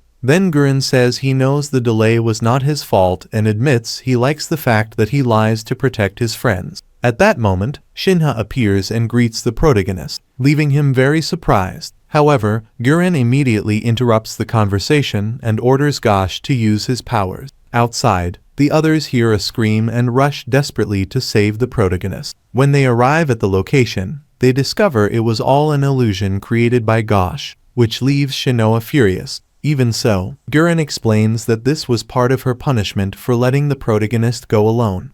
According to him, he wanted her to understand what it feels like to think you have lost someone important. After that, he continues reprimanding Shinoa, saying that her jokes and games could end up putting her own family at risk, meaning her teammates. Then Gurren asks if she would really be able to save everyone if a powerful threat appeared in front of them. He then proposes a test, a fight between him, Mito, and Zinha against Shinoa's entire squad. Shinoa immediately begins organizing the team strategy. She decides that Yo will be responsible for facing General Iragi, while she and Mitsu will fight Mito. The protagonist and Shiru will have to face Gurren himself. However, she warns that if the protagonist and Shiru fail, everyone will die. Shortly after, Gurren starts the battle and orders Zinha to attack first. His strike destroys most of Shinoa's formation, forcing everyone to quickly change their plans. Tino then orders them to distract the enemies while they try to reorganize the team. Mitsu launches constant attacks against Mito, while Shinha tries to land a long-range shot, but Yoi manages to block it. At the same time, the protagonist and Shihu manage to block a direct attack from Gurren. Shinoa and Mitsu continue pressing Mito during the fight. However, Gurren soon executes a powerful attack that sends several of them flying out of the area. The battle continues outside, surprising all the soldiers who watch the punishment being inflicted on the protagonist's squad. During the confrontation, Guren uses an explosive spell directly against the protagonist. Tanoa immediately tries to help him, but Mito prevents her from approaching. Then Guren threatens to blow the protagonist's head off if he does not surrender. Even so, Yu decides to rush into close combat, accepting damage in order to land a hit at close range. However, this does not impress Guren, who already expected that exact move. Shortly after, a shot from Shinha distracts the protagonist for a moment, leaving his defense completely open. Then Guren appears in front of him and says that if this were a real battle, all of his companions would already be dead by that point.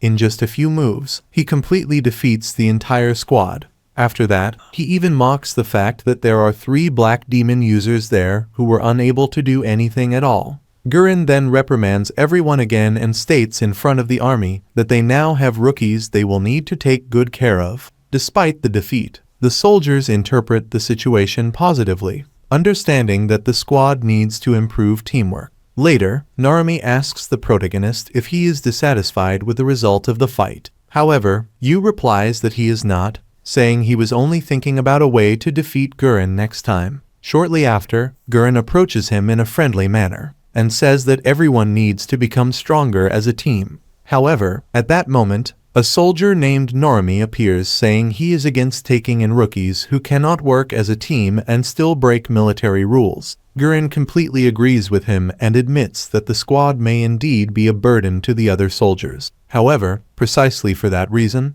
he decides to assign responsibility for the group to Narumi. Then he orders Zingura to update the records and merge Shinoa's squad with Makoto Narumi's squad. Clearly irritated with the situation, Narumi ends up receiving some of his own arrogance back. Even so, as he walks away annoyed, the protagonist tries to greet him in a friendly way. However, Makoto responds rudely. After that, Shihu comments that Narumi may seem unpleasant, but everything he said about them was true. Then Shinoa decides to apologize to everyone, stating that the defeat happened because of her lack of skill and saying she feels like a terrible leader. The protagonist immediately interrupts her and recalls Guren's words, saying that everyone needs to become stronger together as a team. Because of this, all the companions show support for Shinoa as their leader, leaving the girl extremely happy. Meanwhile, Mika hears the screams of people fleeing from the vampires. When she finds the source of the noise, she sees a vampire feeding on humans, which awakens an intense thirst for blood in her. Soon after, Mika watches several children being taken to the vampire nobles of Nagoya. A vampire companion then suggests she take the opportunity to drink blood before leaving. Even so, she continues to refuse and decides to walk away. Shortly after, Mika arrives at a hidden place to drink crow's blood. However, this time it does not seem to work. While remembering her words, Mika hears someone screaming for help. When she finds an injured girl, she looks directly at the girl's neck and almost loses control due to her thirst for blood. Still, she manages to stop at the very last moment before attacking her. The next day, Shinoa's group continues waiting, while the protagonist asks how much longer they will have to stay there. Narumi then calls everyone for a final review of the plan before the mission begins. The strategy is simple but extremely risky. Exactly at 2 p.m., the Demon Moon Company will begin a coordinated attack against the vampire nobles of Nagoya.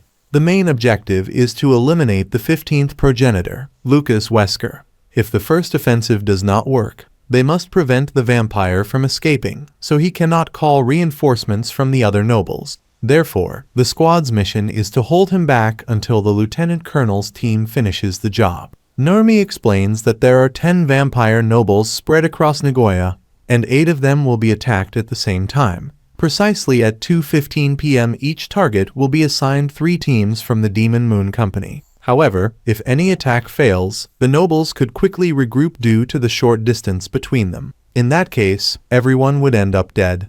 That is why Narumi warns that the mission depends heavily on them, and that failure is not an option, since only 2 teams would not be enough to face a noble. Right after, the protagonist leaves the meeting joking about who he should kill first. Narumi immediately scolds him, while the other squad members comment that the sergeant commander does not fully trust them precisely because of that kind of attitude. Some of the boys ask the protagonist to apologize, saying he is creating unnecessary tension within the group. Even so, they end up apologizing themselves before moving on. Shortly after, Tinha reports that the target Lucas has finally appeared. Yoshi immediately locates him through his scope, but knows he cannot fire before the official signal of the mission. Meanwhile, Lucas Wesker calmly enjoys a glass of blood taken from a young girl while resting on a bench in the park. He offers the drink to his servant, asking if he would like to try it. The servant refuses, stating that he has already consumed enough energy for the day. Lucas insists, saying it is high-quality blood. The servant agrees to try it later, but leaves it for another time. Lucas then comments on the letter sent by Cruel, ordering a full-scale attack on humans. He shows discomfort at receiving orders from her. The servant states that they should not obey, since they belong to another political faction and could simply wait for new instructions from the Progenitor Council. Even so, he adds that Cruel seems determined to act with full force. Hearing this, Lucas concludes that it may be better to obey the orders, even if they are working for a rival group. But the moment they begin to move, Lucas senses that an attack is about to happen and uses one of his servants as a shield. At that instant, the mission finally begins. Yu and Gurren engage in an intense war against vampires, with numerous deaths and captures. Mika begins acting on his own to protect Yu, while Gurren tries to advance against the vampire nobles but ends up defeated and captured by Yuuichirou. Yu, believing he has lost Gurren, deserts and uses dangerous pills that nearly kill him. But he is revived with help from his demon and gains additional power. Even so, he continues to be defeated by Yuuichirou and loses control, coming close to turning into a demon. Mika appears to protect him, while Shinoa's group intervenes to prevent further deaths. In the end, Mika manages to rescue Yu, but the overall situation of the war only worsens, with humans, vampires, and the demon army entering direct and uncontrolled conflict. The vampires attack Gurren's group, forcing a retreat to the airport. Yu reunites with Mika, who drinks his blood and becomes a full vampire. Even so, the two continue together to rescue their friends. As the chaos escalates, Gurren reveals part of his demonic powers, and Kirito's end Seraph plan begins to be executed at the airport. A container releases Murai, who transforms into a destructive entity, while Gurren loses control and starts attacking everyone. Yu tries to save his allies but ends up severely injured. In desperation, he uses the golden trumpet and transforms into the Salt King, an extremely powerful seraph that defeats enemies and even the being released from the container. With his power out of control, Yu nearly destroys everything until he is restrained by his demon. In the end, Farid rises in power among the vampires. Gurren and Kirito remain active, and months later Yu and his friends live in hiding, planning to save Gurren and continue their mission.